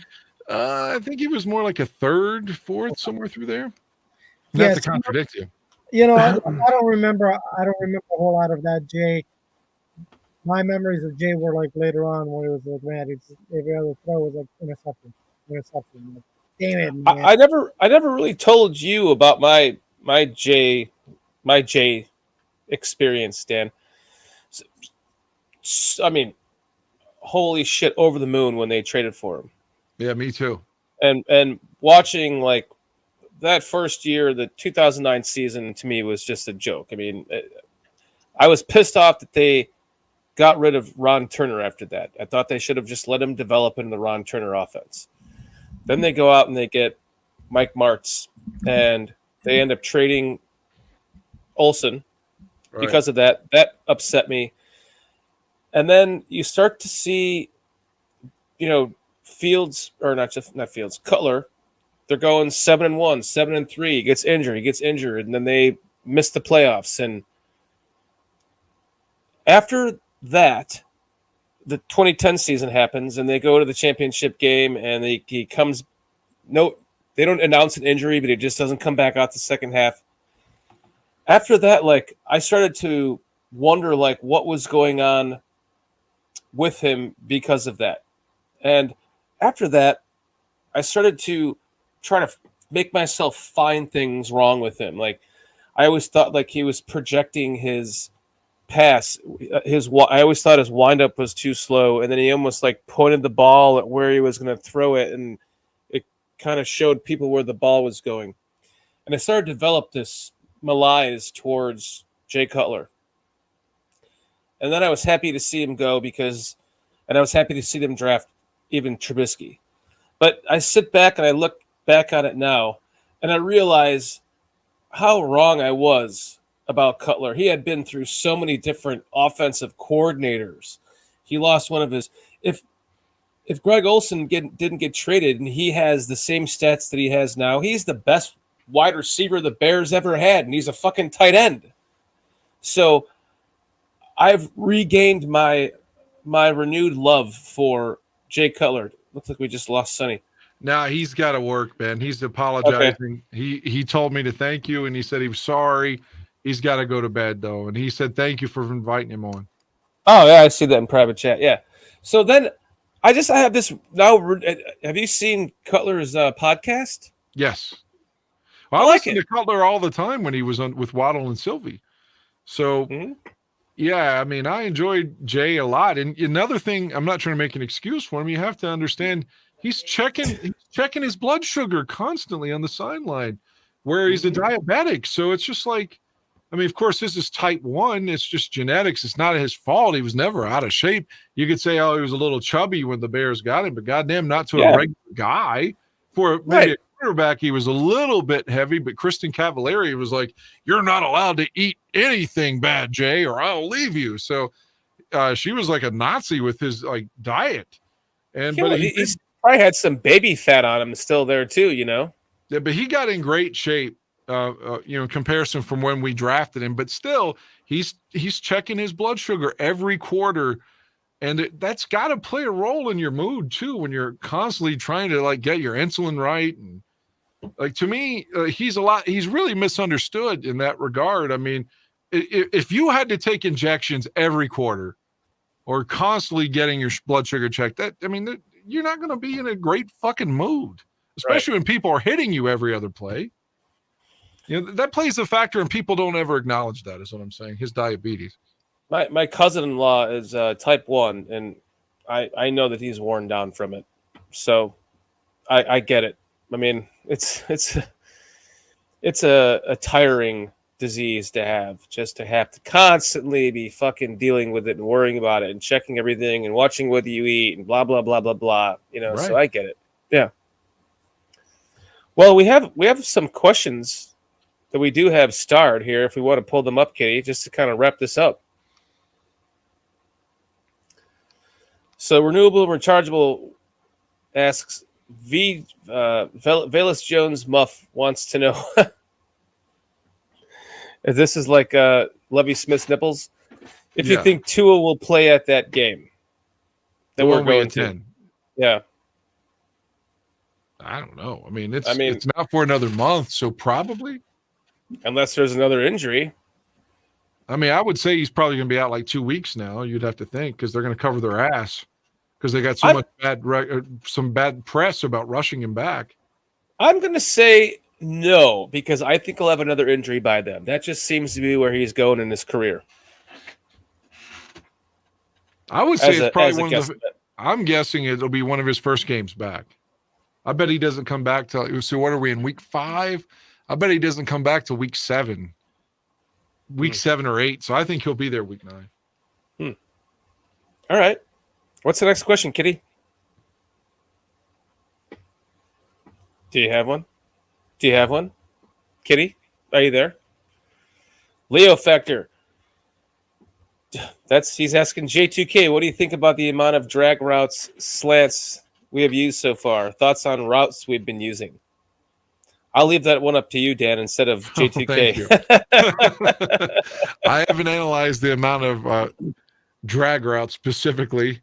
although I know what a drag route is, but it seems to me that, again, the thing I'm pounding my chest over is like, I wish we could run some slants. We've run a lot of screens. The Bears normally in past decade hadn't run screens. I don't know about the drag routes. I'm just being completely honest with you. But we have not run enough slants, and I think that would help Justin because it's a time. That's the thing about the Packers offense that we're trying to steal from them. We brought their offensive coordinator over. The whole thing is based on, well, most of the West Coast offense, going back to Bill Walsh, is based on timing and everything. That was like the start of throwing to a spot, and just having to believe that your receiver is going to be there versus trying to throw to an open man. So if you're depending on timing and stuff, the slant route is like, 1, 2, 3, boom, throw it. I mean, that would behoove the Bears so much to do that. I don't know why we don't. And we were pounding the table for some Velus Jones on one of those slants in the game. Like, why not just get him in there on offense and work him in on offense instead of putting him in there to fucking return punts? I just don't know. J2K, I answered that in chat. No slants in this offense. Wide receiver not getting open on slants. Everyone's struggling to create separation. Yeah, the offensive line is breaking down around him too, and I don't know. Well, you could also you could do that with Komet too. I know he's chipping a lot and helping out a lot and blocking, but Komet could just run a quick slant. He's a big guy. You could hit him in the numbers there, and I think you said if you're wide receiver, I'm not saying that J2K is wrong. I'm saying, but you could do that with Komet too. If your wide receivers aren't doing it, you can still run a slant like that. Or hell, you could get David Montgomery when he's back, or Khalil Herbert like on a wheel route outside down the sideline, get them running full speed and hit them with the wheel route pass. And we used to do that with Matt Forte all the time to try to get him on a linebacker that he's faster than and have at it, Yeah, and Komet definitely has to get more involved. Like he needs to. It seems like the plays that they're running for him just aren't. It seems like there's a lot of tight end screens to him, which just I don't know if they're trying to develop with that. That doesn't seem. We tried that with Mooney too. What I'd be doing. It never works. The pass to Mooney, like the wide receiver bubble screen, never works with Mooney. Never. Right. Mooney needs some digs, some deep ins. He needs even some of those dig routes. Put Mooney on a dig route. Put Komet on a dig route. Where are those mesh concepts going back and forth across the field? It's well. Think about you mentioned maybe Greg they're there Olsen. and they're just being covered. You mentioned Greg Olsen. Like how many times early on when we got Greg did we try to like split him out on a fade route toward the end zone because he was going to be bigger than whoever else was guarding him. It's almost like an NBA play where you isolate him.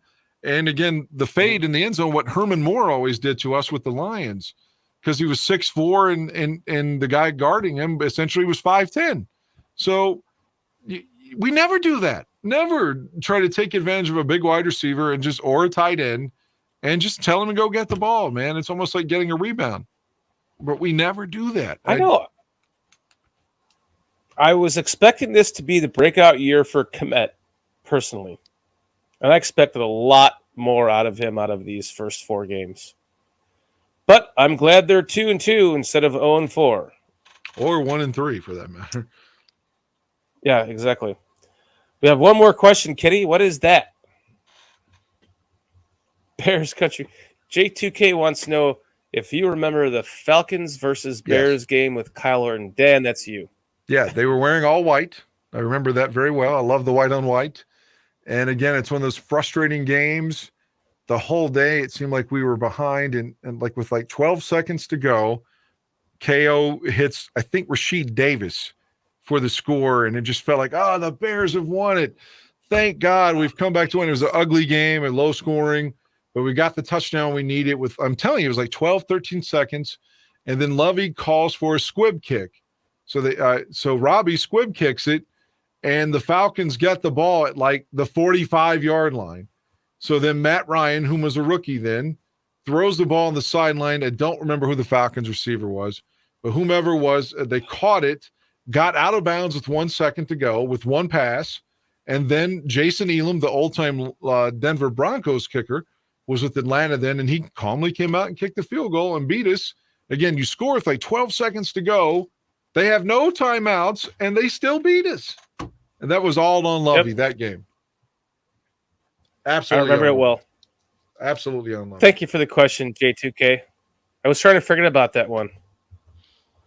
That's not Orton. We have That's one more question? not the defense. That's all on Lovey for that squib kick. Oh, for sure. Yeah, God. So, do we have any more questions left here, Kitty? No, that's it. Well, let's bring All right. Kitty, and then we can talk that Bush story that we were going to talk about on the other show. Let's and I was bring, like, well, yeah. Okay, so you with me, Kitty? I am. I'm going to try to still make this as short as I can, but I had gone to my first ever strip club. All right, it was exciting. They said, now this ties into this Bush story. They're like, Miss Nude World is going to be in town. I was like, wow. Was it a fully nude strip club though? Oh, Paint the yeah, picture. that's Was what. it like, yeah, West Virginia is always full nude, Okay. but I had never gone to one. I just turned 18, you know, or no, I'm about to turn 19, but I'm still 18, and I'm a freshman in college. And like, Miss Nude World is gonna be there. I was like, wow. I had slept with 2 women at this point in my life, and I'm like, Miss Nude World, she must have like pussy from like fucking. I mean, this has got to be if you died and went to heaven and got laid in heaven. This has got to be some special. I've got to go. And again, this is the power of radio advertising. I've been in radio for like 20 years now. I still remember the ad. It was like their spot was bad kitties. When this kitty's bad, she's real bad. Call 434 meow. And I was like, oh, I'm going.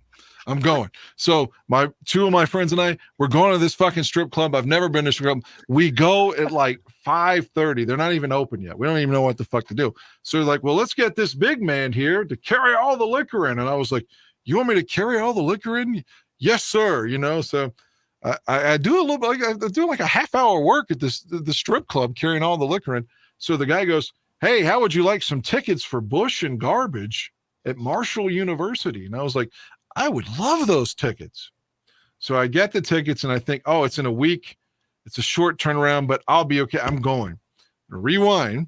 So I'm at work, don't know shit about anything. And this guy comes up to me and he goes, do you want to go to the Golden Palace? Or I think it was called the Palace, maybe just the Palace. And I was like, what is that? He's like, oh, that's a bar. And I was like, well, I've never been to a bar. I don't think I want to go to a bar though. He's like, oh man, you got to go. I was like, I'm not even 21. He's like, oh, I can get you in. So late as the shift would progress, we had a strong contingency of cross-dressing males at the time, which I'm not imposing any hostility or mocking in any way, but this dude had feet like Shaq. And the motherfucker wants a girl's like, I was like, they don't make this shoe in your size. I mean, you're wearing like a 17 in men's. But I'm high all heels. Yeah, all night long I'm going back and let me go check in the back to see if we've got that in your size. And clearly they don't. But I hear the 2 or 3 cross-dressing males talk about how they're going to be, stripping at this bar or whatever they fucking did or whatever. So I was like, oh man, I'll go to the guy Will. I was like, I don't want you to take this the wrong way, but is that a gay bar or something? I mean, I didn't want to go to the quote unquote straight bar. Now you're taking me to the gay bar. And he goes, yeah. He's like, yeah, but I'm straight. I was like, oh, I don't care if you're straight or gay or not. It has nothing to do with it. And I said, specifically, I wouldn't want to go watch the Bears play the Packers in Green Bay either. It's just not my scene. I don't think they should burn the stadium down. I don't think they should not have gay bars. I just think I don't want to go. I mean, so my boss gets told this. Her name was Rachel. Again, I worked at Hot Topics, my second job ever. And she had, I don't know, some guy nutted in her and never was the dad or something. So she hated men now. She hated all men. And just literally hated all fucking men.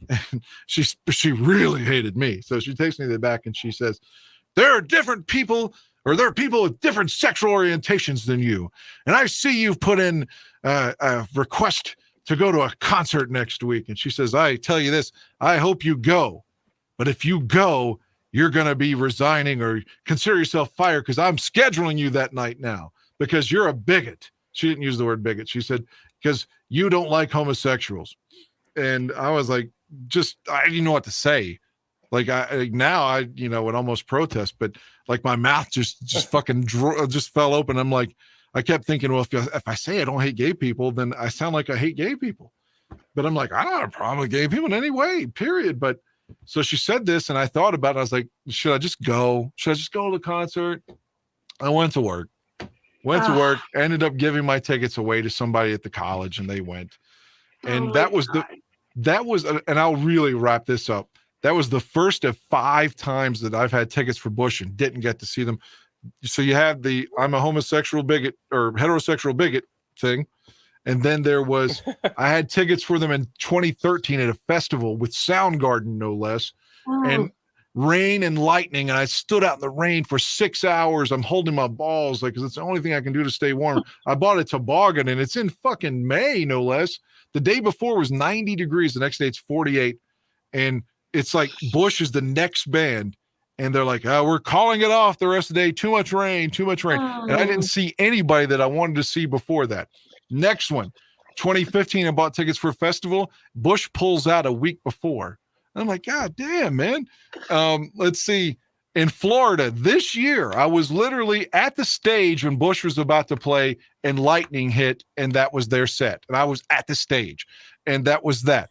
And in 2019, I was going through a divorce, which is another story we don't need to talk about, but it was like, oh, we're going to get back together, and this Bush concert's on our wedding anniversary. So when it turns out, no, actually we hate each other and we're getting a divorce.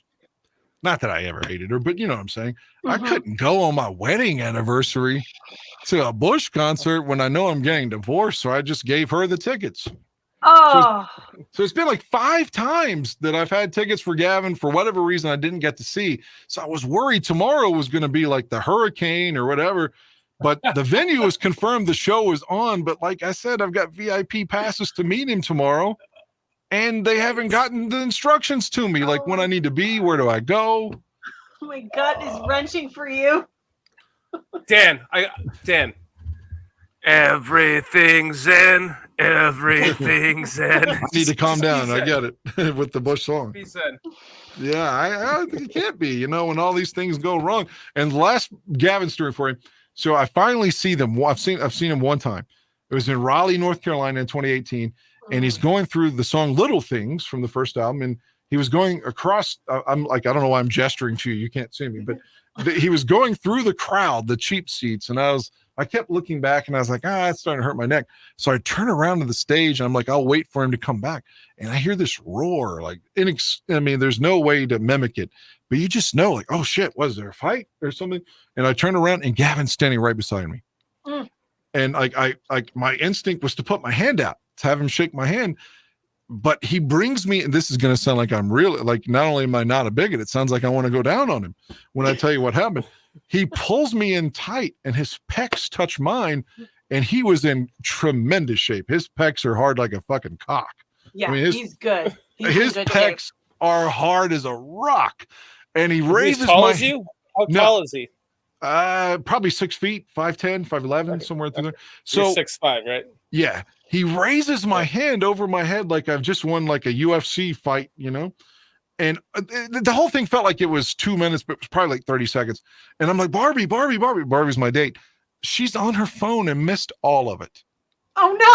God. She could have taken. I've got like 6 pictures of the back of Gavin's head and stuff I could send you where I was standing right beside him after the moment that he like rubbed our man tits together and like raised my hand. But I don't have the moment where I met him. So I was like, okay, I've got to buy the VIP passes to finally meet him tomorrow. And now that's in the balance because I haven't been instructed on where to go. But that's my Bush story. God. It's probably like some secret event that they're going to give you the last second instructions to follow. Go to this point. Oh, like when you get there, text this. Yeah. We heard your podcast. We heard your podcast last night, and Gavin says he does not want a blowjob from you. Leave him alone. It's like, how do you know? How do you know? It took that long for you to see them. I mean, I went to college in Iowa. I started out at community college in Illinois, and I'm like, there's way too many high school people here for me. I feel like it just went from high school to fucking high school. I gotta go. So I Right. went to school in Iowa and went to a lot of concerts in the Quad Cities. And one of them happened to be what they called was a rave, but it really wasn't a rave. And it was the Bush concert, and Garbage was opening for them. But what we didn't know was No Doubt was opening for Garbage, and no one had any clue who No Doubt was. They were very new on the scene. They weren't even on the radio yet. And when they came out, we were all like just godsmacked, like, holy shit, this is fucking amazing. And then Garbage comes on, and I was a huge fan of Garbage. Me And too. I was there for Bush. I love them, and I hope you get to see them. When you tell me the story that when you were 18 years old and you're being brought to I guess you would call it maybe a drag queen male strip club. Is that kind of what it would be like? That particular It's not night, like a drag club, yeah. they Yeah. definitely were males taking off clothes.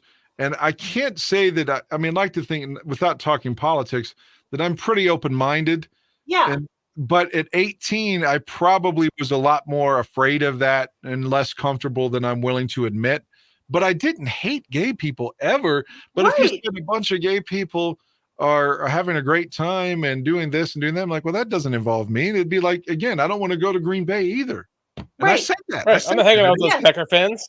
Right. I said it's not my scene. That's the way I articulated myself at 18. I don't want to go to Green Bay. Right, I of don't want course. to go to the strip I've club. never been to a Green Bay. I've lived 4 hours from Green Bay my entire life. I've never been to a Green Bay game. I'm sorry. Against I the Bears, personally hate so- going to a White Sox game. I cannot stand going to Comiskey. I hate it. I absolutely hate it. Even when the Cubs are playing them, I'm a Cubs fan, so it makes my skin crawl when I have to go to Comiskey for any reason. But to me, when she said that to you, your boss, she wasn't understanding the age you were at and just how unknown it was. Like now, of course, many men are extremely open to it. But back then, when even like, I'm 46. So growing up, many of the teenage men that I knew, boys, there's no fucking way they would be down for that. It was Yeah. extremely not the norm. So there's no way that you should have been called what you were called. Well, Because she was that wasn't like, justified. I don't think she was in her mid-20s herself, but Well, yeah, But she I was would've- ignorant to the fact of understanding how you were feeling, right? yeah, You she know? hated me, man. She just didn't Yeah. like me at all. And it's funny because in our interview, she cussed or something. So I told a joke and was just, fuck it, man. Like, she's cussing in the interview. So I said something and I made her laugh in the interview. Have no idea what it was now. And she said, I like your sense of humor. I'm hiring you. Hmm. So at least for 30 minutes, she liked me. But Right. after she started working with me, she didn't like me. I don't know. Like I maybe like I'm 41, so maybe now if you said let's go see a drag show, like if Jenny was like let's go to a drag show, Let's go to drag show. Oh, maybe yeah. maybe I'd go. But at You would. 18, at I mean, 18, I was just it was no. like I I've wouldn't been to one. They're expect you. fun. They're Yeah. fun. I'm completely comfortable with my sexuality now. And at that point in my life, only have it slept with 2 women. Like I was probably afraid of women as much as I was the gay man, you know, like I mean, at that point, I'd have been in 2 vaginas my whole life. Give me a break, you know? I mean, congratulations for you for being in 2 at 18. Oh, man. My high school girlfriend's mom let me stay over all the time. Like, because it was like she got divorced at like 45, you know, and still looked really good. She was in great shape. And so she hadn't been able to run around and just be young and shit when she was young because she had kids. So she knew I didn't do any drugs or anything. So it was like she would be willing to let me come over and fuck her daughter all night if that meant she could go get some booze, is what I'm saying. But she knew that her daughter wasn't doing any drugs with me. And that was a big thing. She was concerned her daughter would be with the wrong guy, you know, in that regard. So I could sleep in. She's not doing drugs. We slept in the same bed and everything. We got up. I would not all the time, but there'd be days where she'd come to my house, I'd come to her house, and we just ride the school bus back and forth because we couldn't drive yet. Oh my God. Yeah. So my mom was the big sell. My mom's like, I don't want you staying down there. You'll get that girl pregnant. And I was like, she's on birth control. So Oh I was my like, God. please just let me stay. Now Like, you're mentioning. Well, here's the other question I have to bring up. You're mentioning a MILF, and you said 2 girls, and that she's a MILF. She wasn't the other girl, was she, Dan? No, you mean her mom? No. Yeah, you're saying she was in good shape. Oh, she really was. good She was. looking. No, the first older lady I'd ever met, like that, like did stuff with me. I was in radio already, and I was like 23, and she's like, "You sound so much older," and I was like, "No, I'm 23," you know. And yeah, so that was the first time. She was 50, and maybe I just turned 24, but she was 50. That was the first older lady that I was with, man. I think. Slept with. Yeah. She just liked me because I was on the radio. Because back then we were live. Radio wasn't fake, you know. Like now, when we end this podcast, I've got to record tonight's show. It's recorded, but back then, like I had to play the segues and the songs. All of it was on CD, even the sound effects, saying the station's You were name. how old? Wait, you were how old when she was 50? 24. 23. Oh, 24. I think I had turned 24. It was in the fall of 04. God damn, bro. Good job. But she only liked me because I was on the radio. I mean, that's it. I mean, period. But yeah, Still, she's probably dead I mean, now. Video killed What was Rising Star.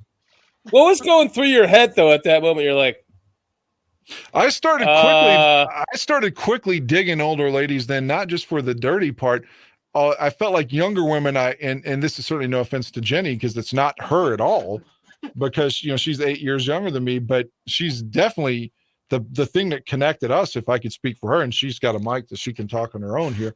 But I think the thing that connected us was like we had good conversation at all times. And when I was in my early 20s, I felt like anybody younger than me, if I even talked about history or anything political or whatever, because I was already like, I grew up watching the Iran-Contra hearings when I was 7. I didn't know what was going on, but I knew I liked it.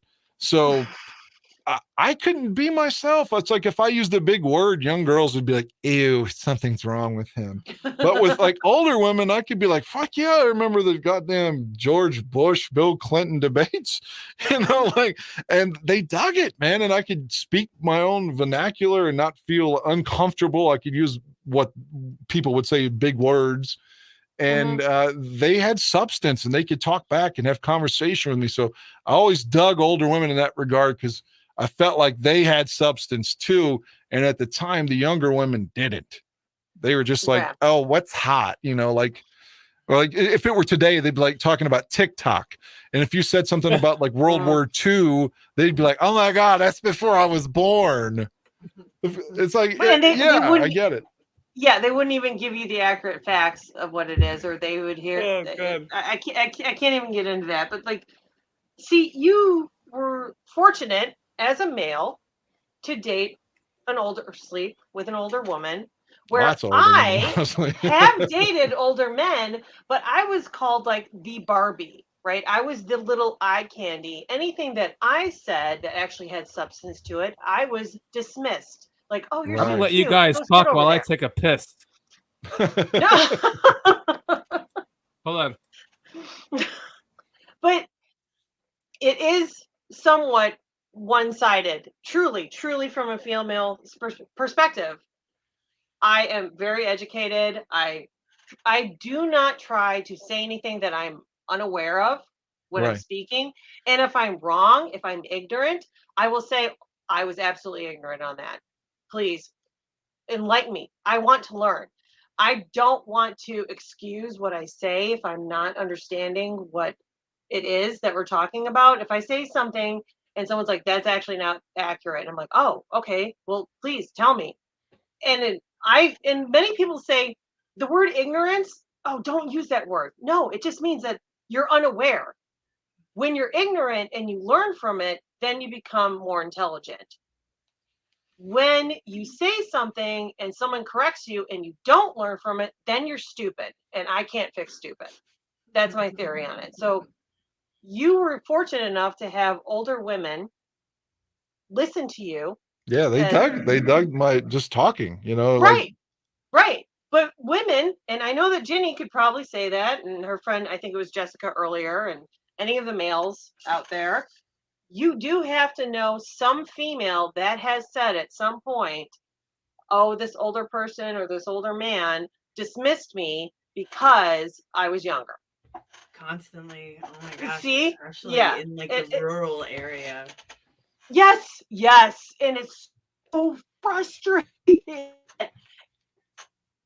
Back to them by making more money than them, successful, and actually enlightening myself and becoming more intelligent than them. So that's how I get back at them when it comes to that. Again, it's just the irony of the two the two stories. Like I said, I felt like I remember I don't like to dress up, you know, like I wear Bears gear or like band shirts, and my jobs allow me to do that. But I can remember being on a date in like 2004, 5, and so I brought the girl flowers and had a tie on, and she was the cheerleader at my college, and she's like, "My God, you're embarrassing me with that fucking tie. Can you please take it off?" And it's just like they at that time, and I'd like to think probably now even more, the younger ladies at that time that I met, not all younger ladies. And if I happen to like men, it would probably been the same way with guys. So I'm not slamming females as much as I'm just slamming the females that I happen to cross or talk to. So that's a small percentage of them, but I felt like most of those ladies just didn't have any substance. They wanted to get drunk and fucked at a party at the frat house or whatever, and they damn sure couldn't tell me anything about Stalin, you know. I mean, it's just so the older ladies, to belabor the point, sort of I could have deep conversations with, and that all started because of radio, because they probably wouldn't have taken me seriously, like, oh, you got long hair and a fucking Nirvana shirt on or something, but because I was on the radio, and they thought initially that I was probably in my mid to late 40s, because my voice has been this deep since I was like 13, for real. That's another story. When I lost my virginity, this is the Cliff Notes we love you, Cliff. I hope you're okay. I lost my virginity. I was 14, and the girl was 14, and the mom found out. And she called my house, and she's like, I can tell you're at least 22 or 23, and my daughter is a fucking minor, and we're going to charge you. And I'm like scared to death. You know, I'm like, listen, I swear I'm 14. I don't know what you're talking about. But she's like, you're 6 feet fucking 3, and you listen to your voice. I was already 6'2", 6'3" at like 14, but my voice was already deep. So is what I'm saying. I already had my chest hair. I was already a man. Even though it was like Britney Spears. I'm not a girl, but I'm not yet a woman or some shit. You know that song? Anyway, you remind me of a guy that I went to like middle school with. He listened to Metallica and collected comic books and got me into both of them. And he was like a bigger dude. Just he looked like he had a mustache at like 13. I always hated mustaches, so it wasn't me. When I was like a freshman in high school, everyone had a mustache, and like, their senior, junior year, and they had really nice ones. You go back and look at them now, it's like, how did that happen? Everyone looks, all the seniors in their yearbook pictures now look like they're 14. But when I was a freshman, they all looked like they were 35, when they were seniors.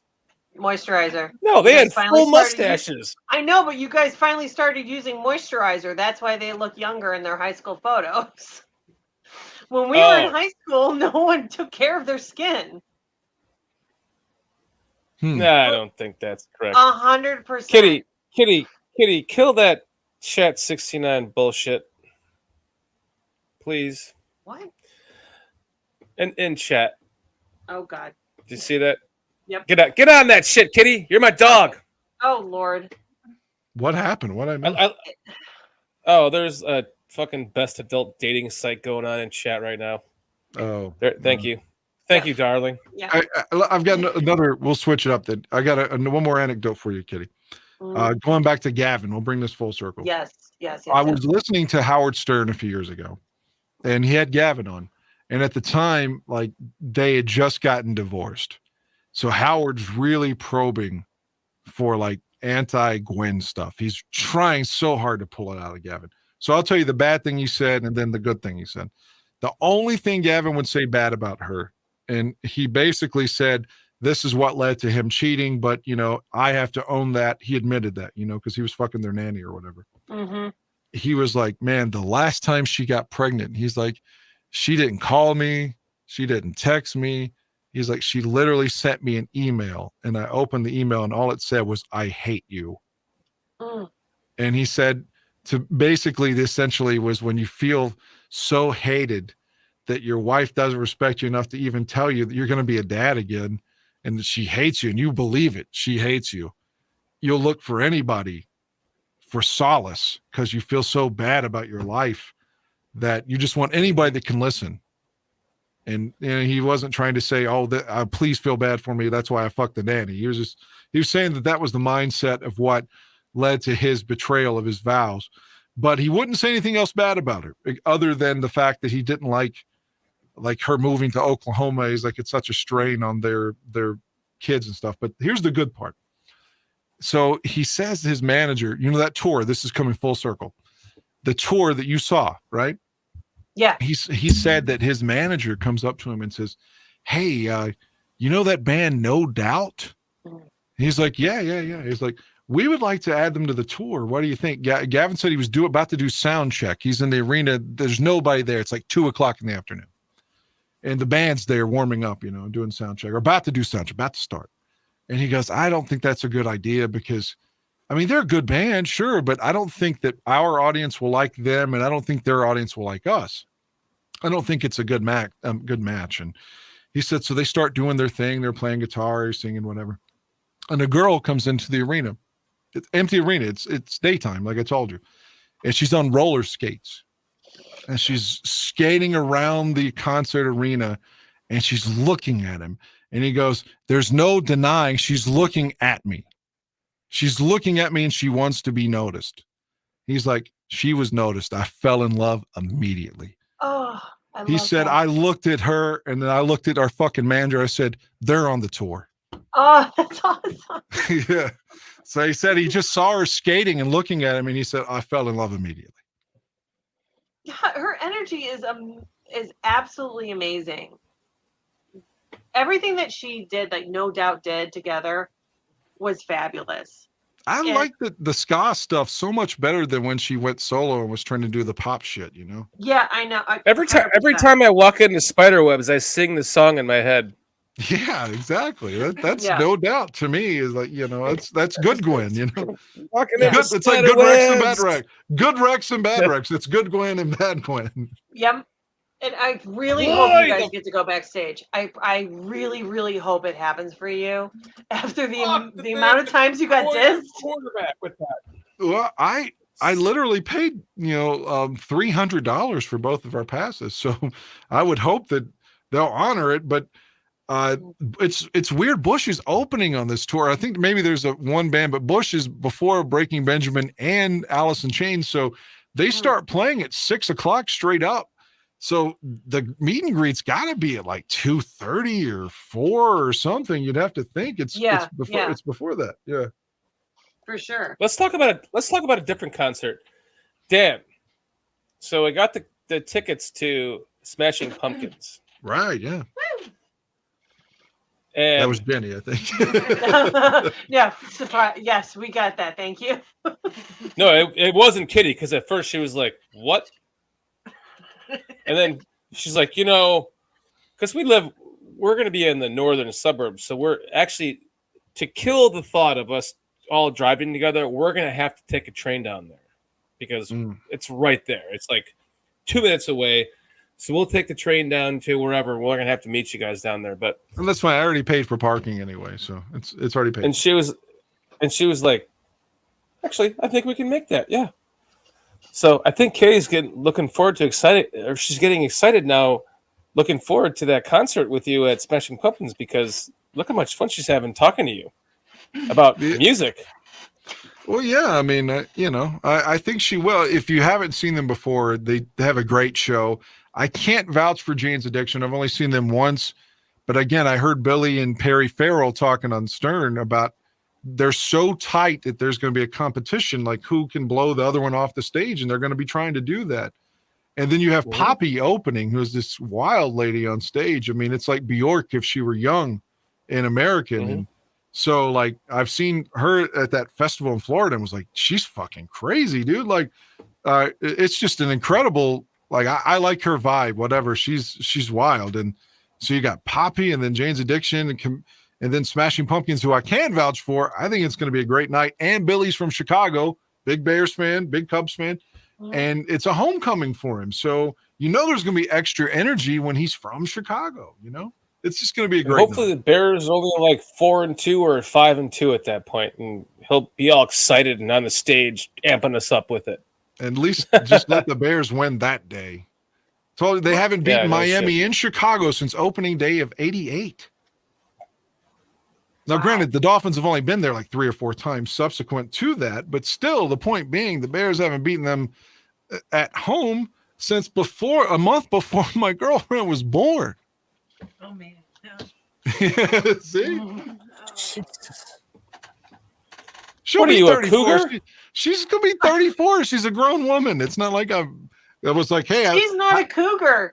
Yeah, it's like I met her one day when she was in high school. I mean, come on, she's a grown woman. No, I was calling him a cougar. What is that for a male then? A Men leopard? can't be cougar. No, you guys are just studs or whatever. I'd like to think I'm not a pervert, is because, like I said, it's not pervert. You guys get kudos for it. We get called cougars, panthers, pumas, whatever else you want to call us. No, that's only a 5-year difference, right? We're 8 years apart. Oh, 8 years, that's nothing. I'll be 42 and she'll be 34. As a male, once you get into like the 12, 13 year difference, that's when you you could go into puberty at 12. That might be a little weird, but you're good. If I was like, when the lady was older, it never made me feel uncomfortable. It does typically when the girl is younger. I mean, I don't mean younger like 2 years, but like, younger, because there is an 8-year difference. But again, we had great conversation that you can't quantify by age or gender or anything. I guess what I'm trying to say is, Jenny, if you were a male, I would have sucked your fucking dick, is what I'm saying. That's a joke. But still, the point is, we had great conversation. Like, I felt kind of, I don't want to sound corny or disingenuous. I kind of felt sort of, attached to her before I even fucking officially even knew her, just because of all the fucking hours we spent talking. We did talk a lot. Dude, that's what we did. Like, Kitty and I went how long before we even saw each other again? Hey, no. That? A year? December, January, February, 5 months. Oh, well, no, we went 5 months talking before we did that. 2 years before we saw each other again. We had a date, and then it worked out really well, and then some shit happened. Then a couple of years passed, and we started dating again, and then it was like 5 months, and then it was like, but it took that much time. Thankfully, our thing didn't take that much time. No offense. Well, it was not that well, no, we were just trying to get to know each other. Was all. But I was physically not in the same state as him. I was actually working on a movie in Boston, and when we started talking again, I was in Boston. And he's not coming there. So we developed this long distance courtship again, if you will, to where he even painted me a painting of the Chicago skyline and sent it to me in Boston. Are we still live? Jesus Christ. Yep, we're still live. So take note, all you men out there, how you want to win a woman, paint a painting. Court her. Oh, and we went to Maui for a month because she was working there for 2 months on a movie. I left after a month, came back a week later, bought a ring, met her on the beach, and surprised her at the hotel on the beach. She thought I was at home in Illinois, and I was back on the beach in Maui, and asked her to marry me. Ha! That's how that happened. Beat that. Yeah, that was that fast. So we officially started. Our first date was like January 15th. And then from there, we were just all in. Then I got the gig, and he came with me for a month, left, came back, and that was what, May? I think you proposed to me. So super short. And that's why we call him dating. Shorty, right? Yeah. Uh-huh. And now we're almost going on 10 years now. A marriage. Congratulations. 13, 14 together. But I when wonder- you know, you know. Thank you. And Jenny she's was, my producer of Bears Country Podcast. Jenny was trying to say something, but for some reason her mic isn't loud enough. So I want to give her mine just for a second so she can talk. Well, I mean, talk, say something. Shit. let me put you on the spot. Yes. Oh, what do I say? I have no recollection about whatever it was that I said at that point in time, but it's a cute story, and I'm glad you guys are going strong. Boy, thank you. We'll tell you more in depth Thank when you. we go or at the Bears game, hanging out, doing some drinks. Oh, yeah. Having a good time.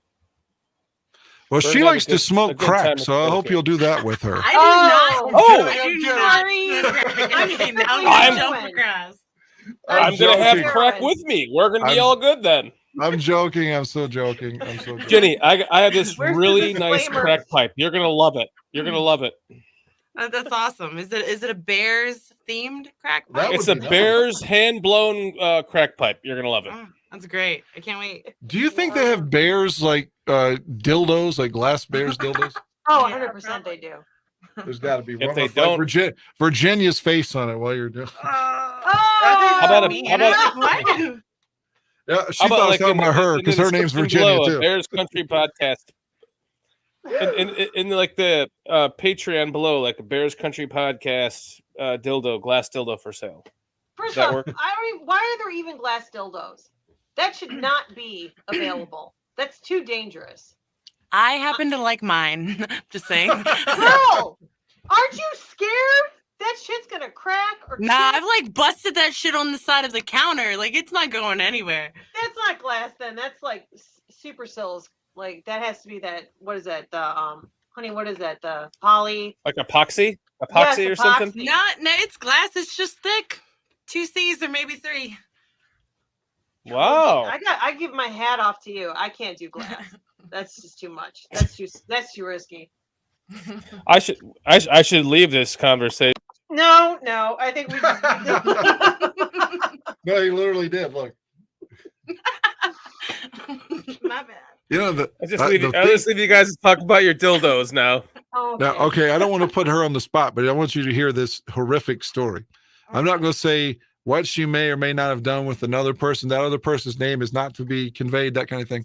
But vaguely, she may or may not know someone that did like the. I don't get this. Now, she says it's very common. Oh God. But I think like the urethra torture, where like they just shove something deep in the guy's cock and shake it around. To me, that makes me want to die just by thinking about it.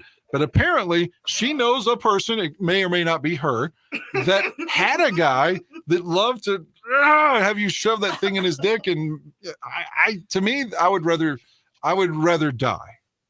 I don't think. I mean, I've heard it. In fact, I actually just saw a movie last night. Tim and Eric's $1 billion movie from 2012. If you've ever seen that movie, I have not saw that movie. okay.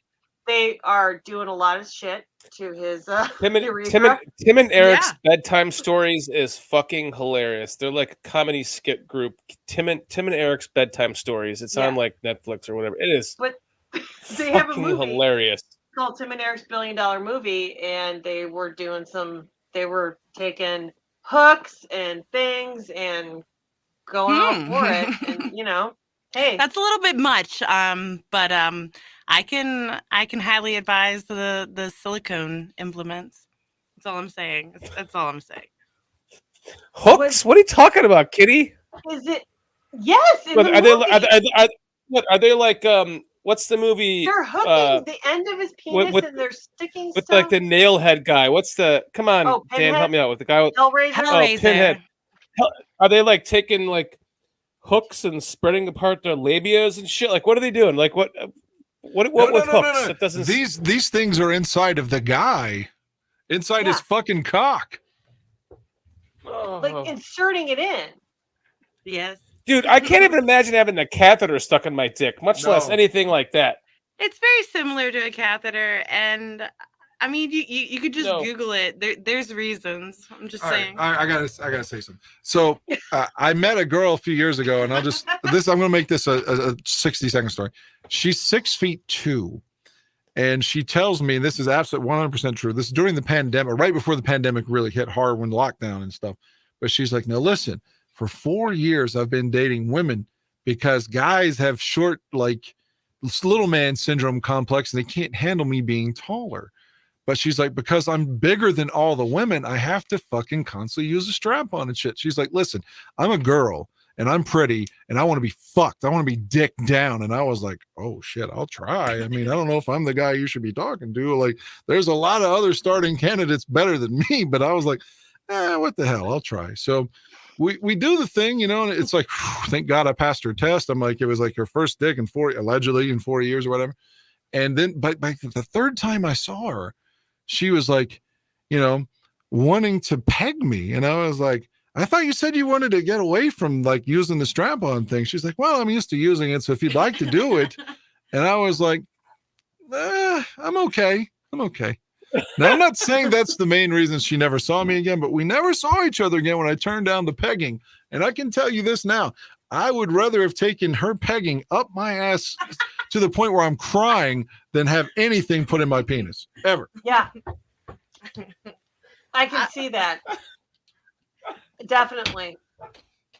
I can't say what I'm thinking. So I'm not going to say it. Why can't you say what you're you thinking if you're not saying? I was going to say names? there's time to change his mind. At that moment, I need a cigarette. That's great. I'd like to Dan, think I'm open-minded. I don't know if we can Dan, do that. Dan, I will agree with you. Please put something up my ass before you put it on my dick hole. I will take that any day. Like if I was in a Russian prison, like a Russian torture prison or something, With Brittany from the WNBA. they gave me the option. I'm gonna put this fucking.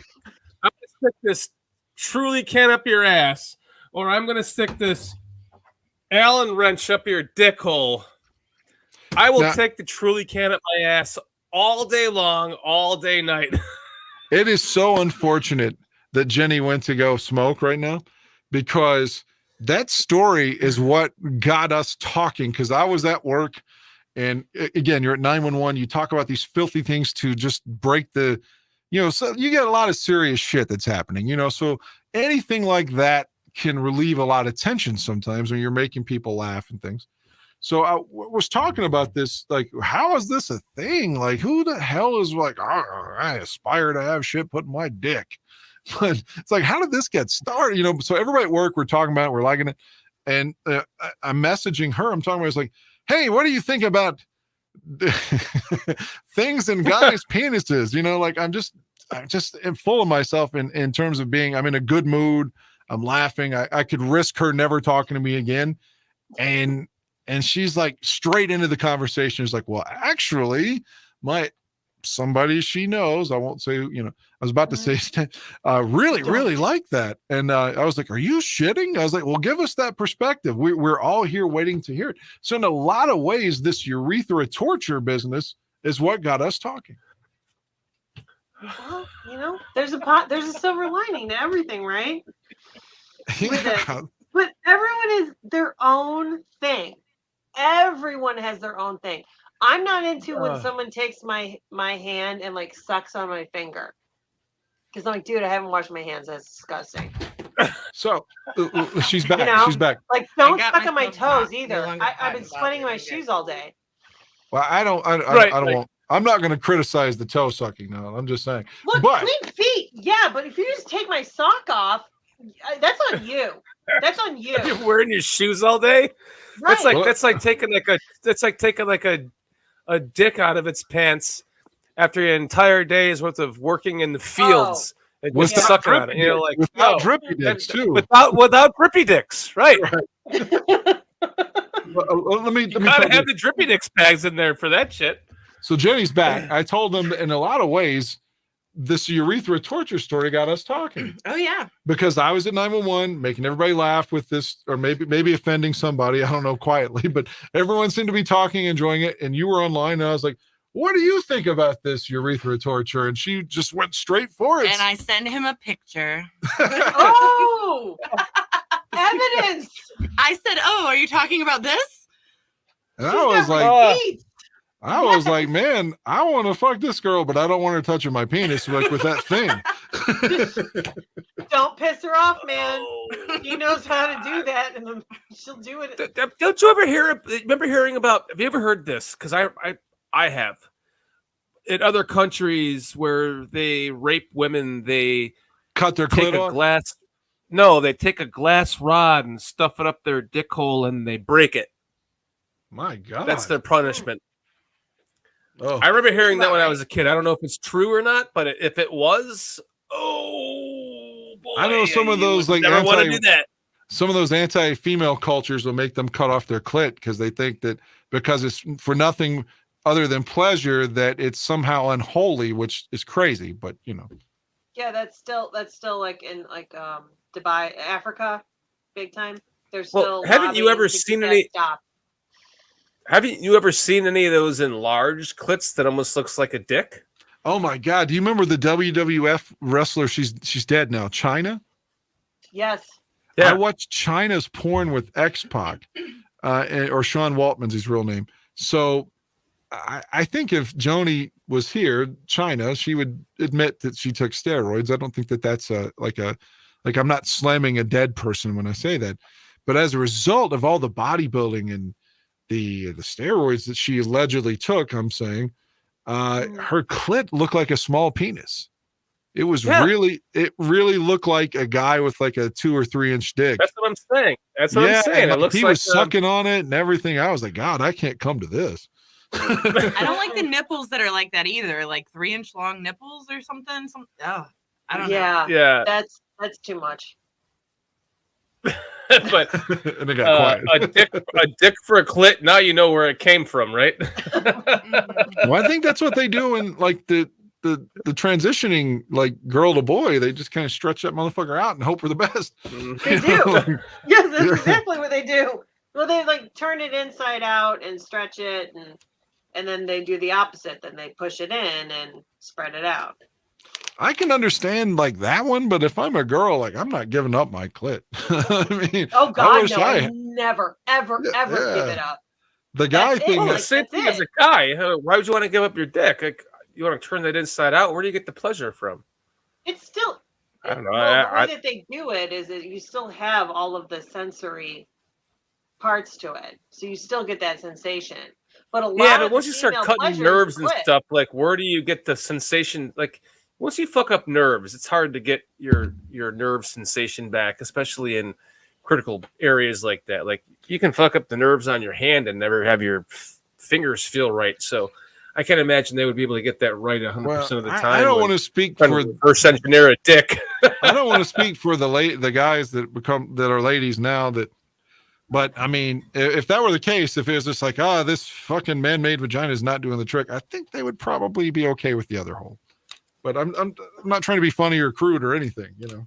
Well, it's not like we have much data. Like nobody talks about that. So where's the input on that? It's not like people come out publicly and talk about that shit. Well, I thought it was going to work, but it turns out as an innie, it doesn't feel as good. They just live with it.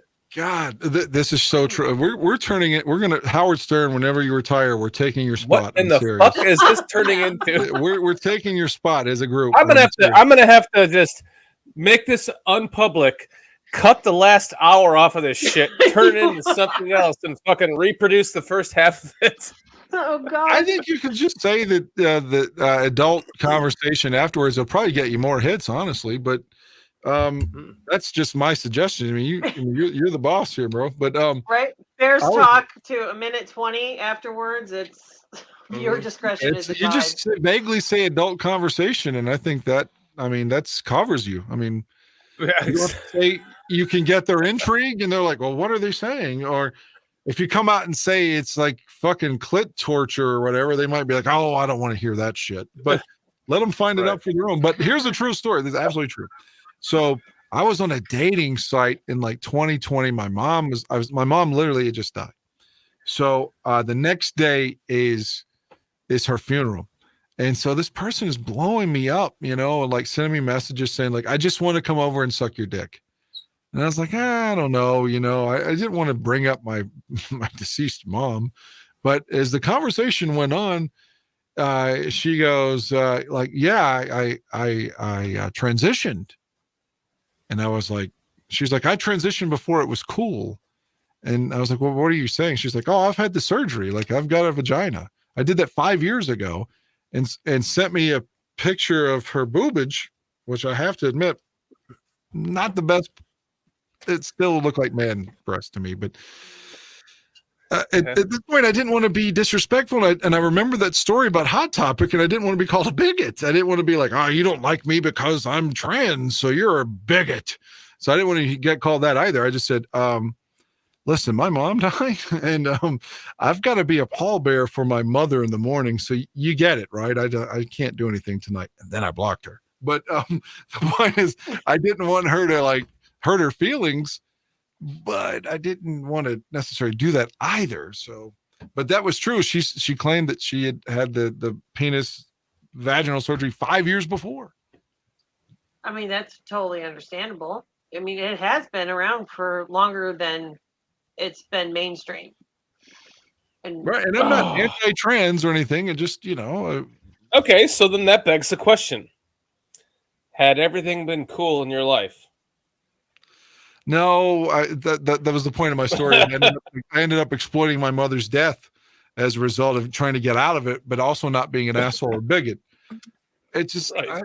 I don't know, man. It's like, I respect them. I want them to be happy. I want them to do their thing, but it doesn't mean I have to, you know, do things with them any more than that they have to do with me if they're not attracted to me. You know, I get it. I'm not for everybody. It's attraction. Right. It's a preference thing. Okay for her, you know? Right. Yeah. 100%. So, that's a preference thing.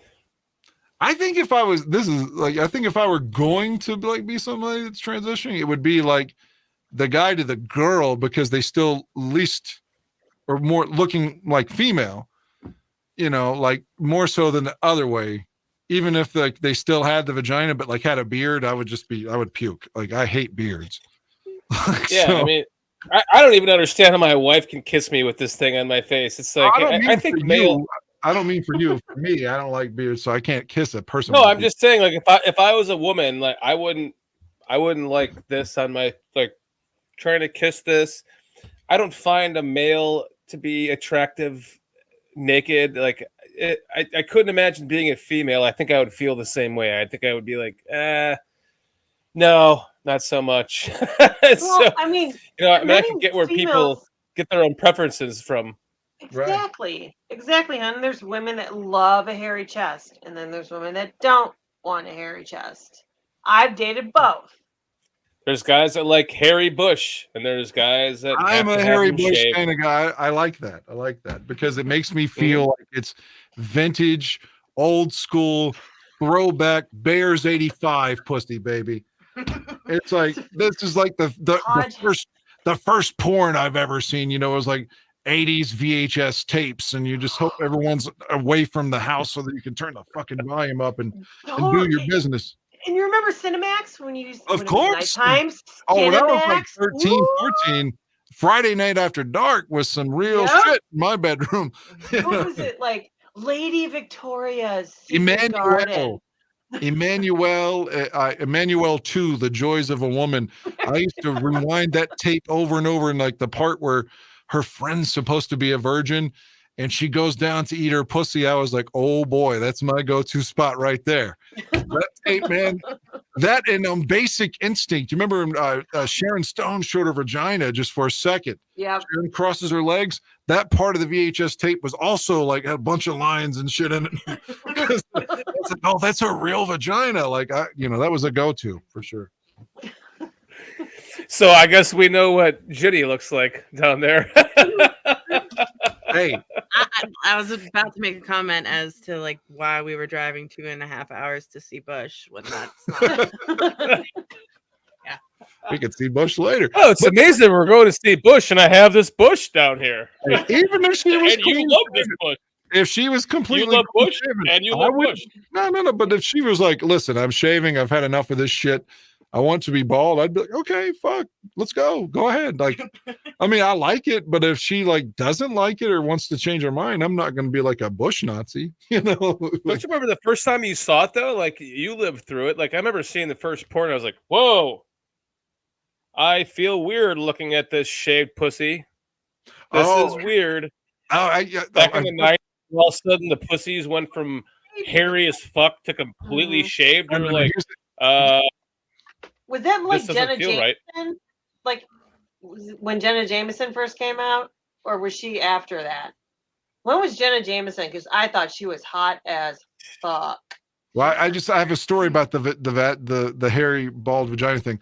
Actually, I experienced that really young on the horror movie that I love, The Return of the Living Dead. One of the girls gets killed and becomes a zombie, and she's naked when she dies, so she's a naked zombie.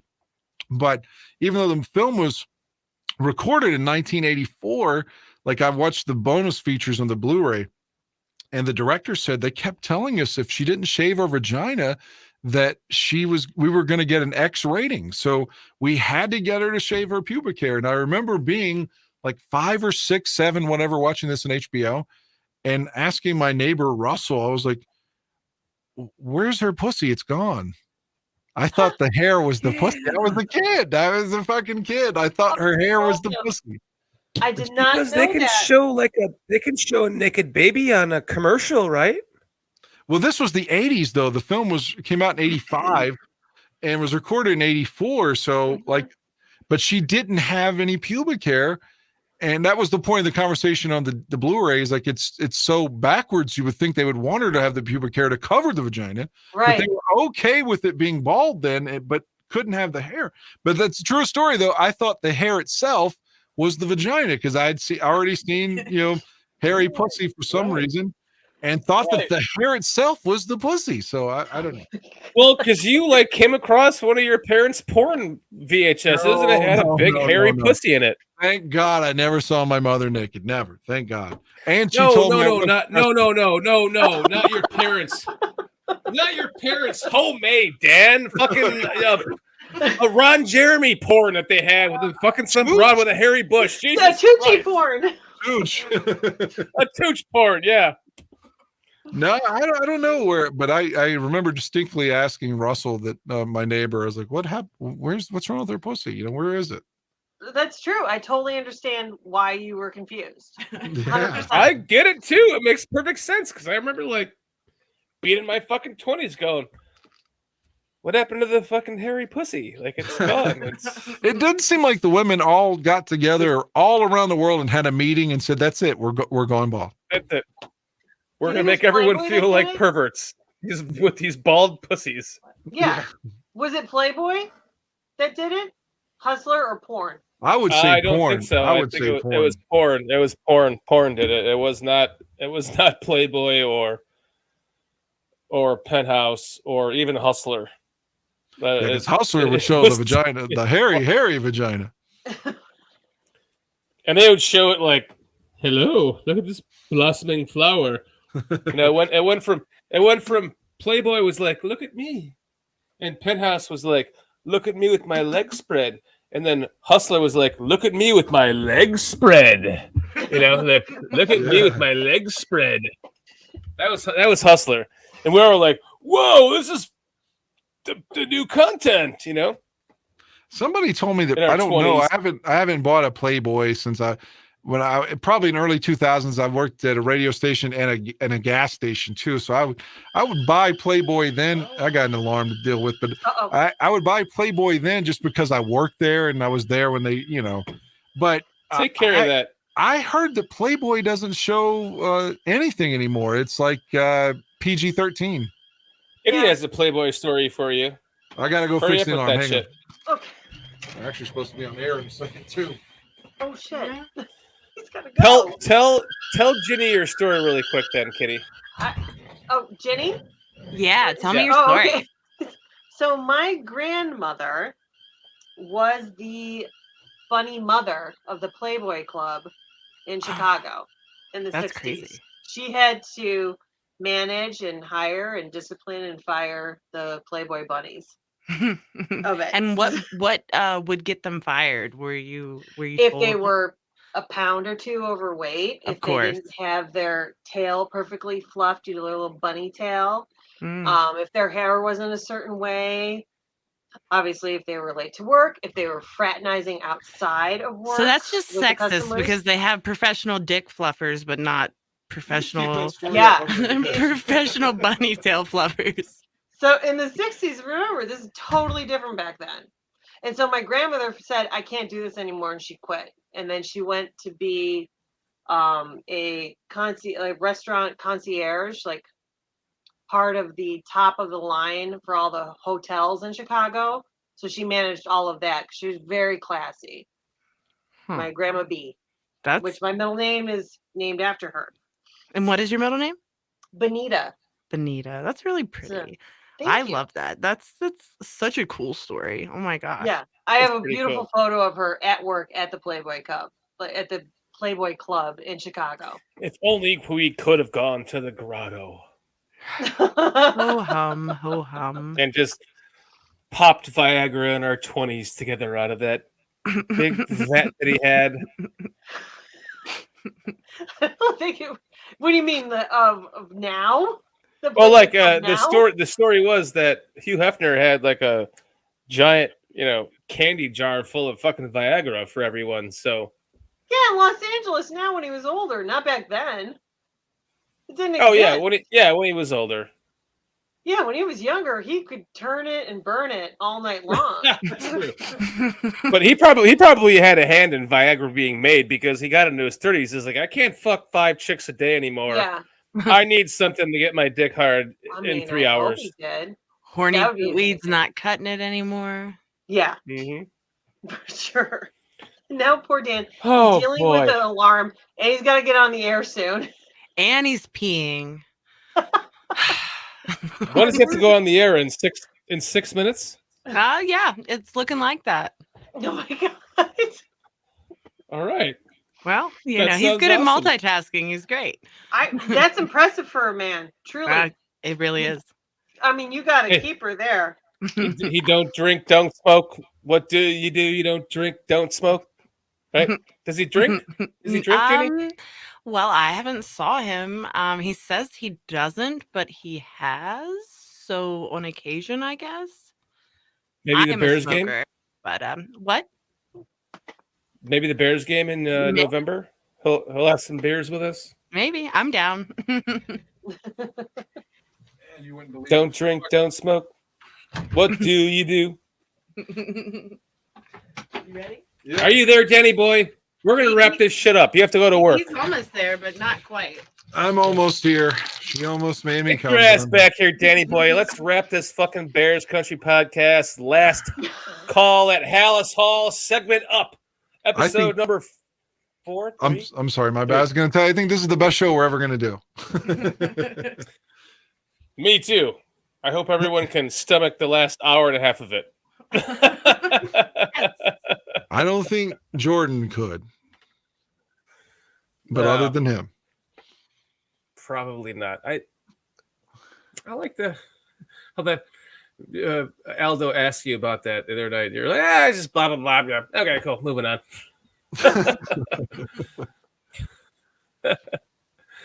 Well, anyway, Dan. I hope it didn't go too far off the track still. Like, it seemed like everyone was organically having fun, though, is my point. Nope, we were having a lot of fucking fun. Okay, good. That's what we want to do here. We want to have fun. Poor Sonny. Let's call it HALAS Hall. No, I feel bad for him there. I could see him like he was doing one of these, Are they almost done talking? Sorry about that, Sonny. But Dan, you're always a pleasure to talk to. Thank you so much for joining us on Last Call at HALAS Hall again. It's one for the ages. This is just going to get better over the course of time. So appreciate you very much. Ginny, it's been a pleasure to talk with you tonight, too. Join us anytime. Speaking to you also. We have to get her a separate mic, Dan. Yeah, the other one's not working well, so she's trying to share mine right now. I don't know why the other one's too low. I got you. But she said, if you could give her this mic. I said it was lovely talking to you also. It was lovely talking to you as well, and I know that Kitty agrees. So thank you all very much for watching this almost 3-hour episode of Bears Country Podcast, Last Call at HALAS Hall, with Dan Aguire and his lovely girl, Ginny, and my lovely wife, Kitty. If you like this content, please make sure that you subscribe, set your notifications, and like. I hate saying it. You sound like a please, do you have can you spare a quarter? Can you please spare a quarter? There was this guy. I would take the train down to Chicago every morning to go to art school. I would have to walk like 6 city blocks. As soon as I got off the train, there's this old man. Good morning. Could you please spare a quarter? And every fucking time I pass him, I had like $6 in my pocket. I'll give you $1. I can still buy McDonald's. So finally one day I said, I'm going to give this guy all of my old sweaters and gloves and hats and coats because he looks freezing out here in January. And I saw him every day for months and months and months. And the day after I gave him all of my coats and gloves and scarves and hats, he disappeared. And then about 2 or 3 weeks later, I saw him on the other side of the street.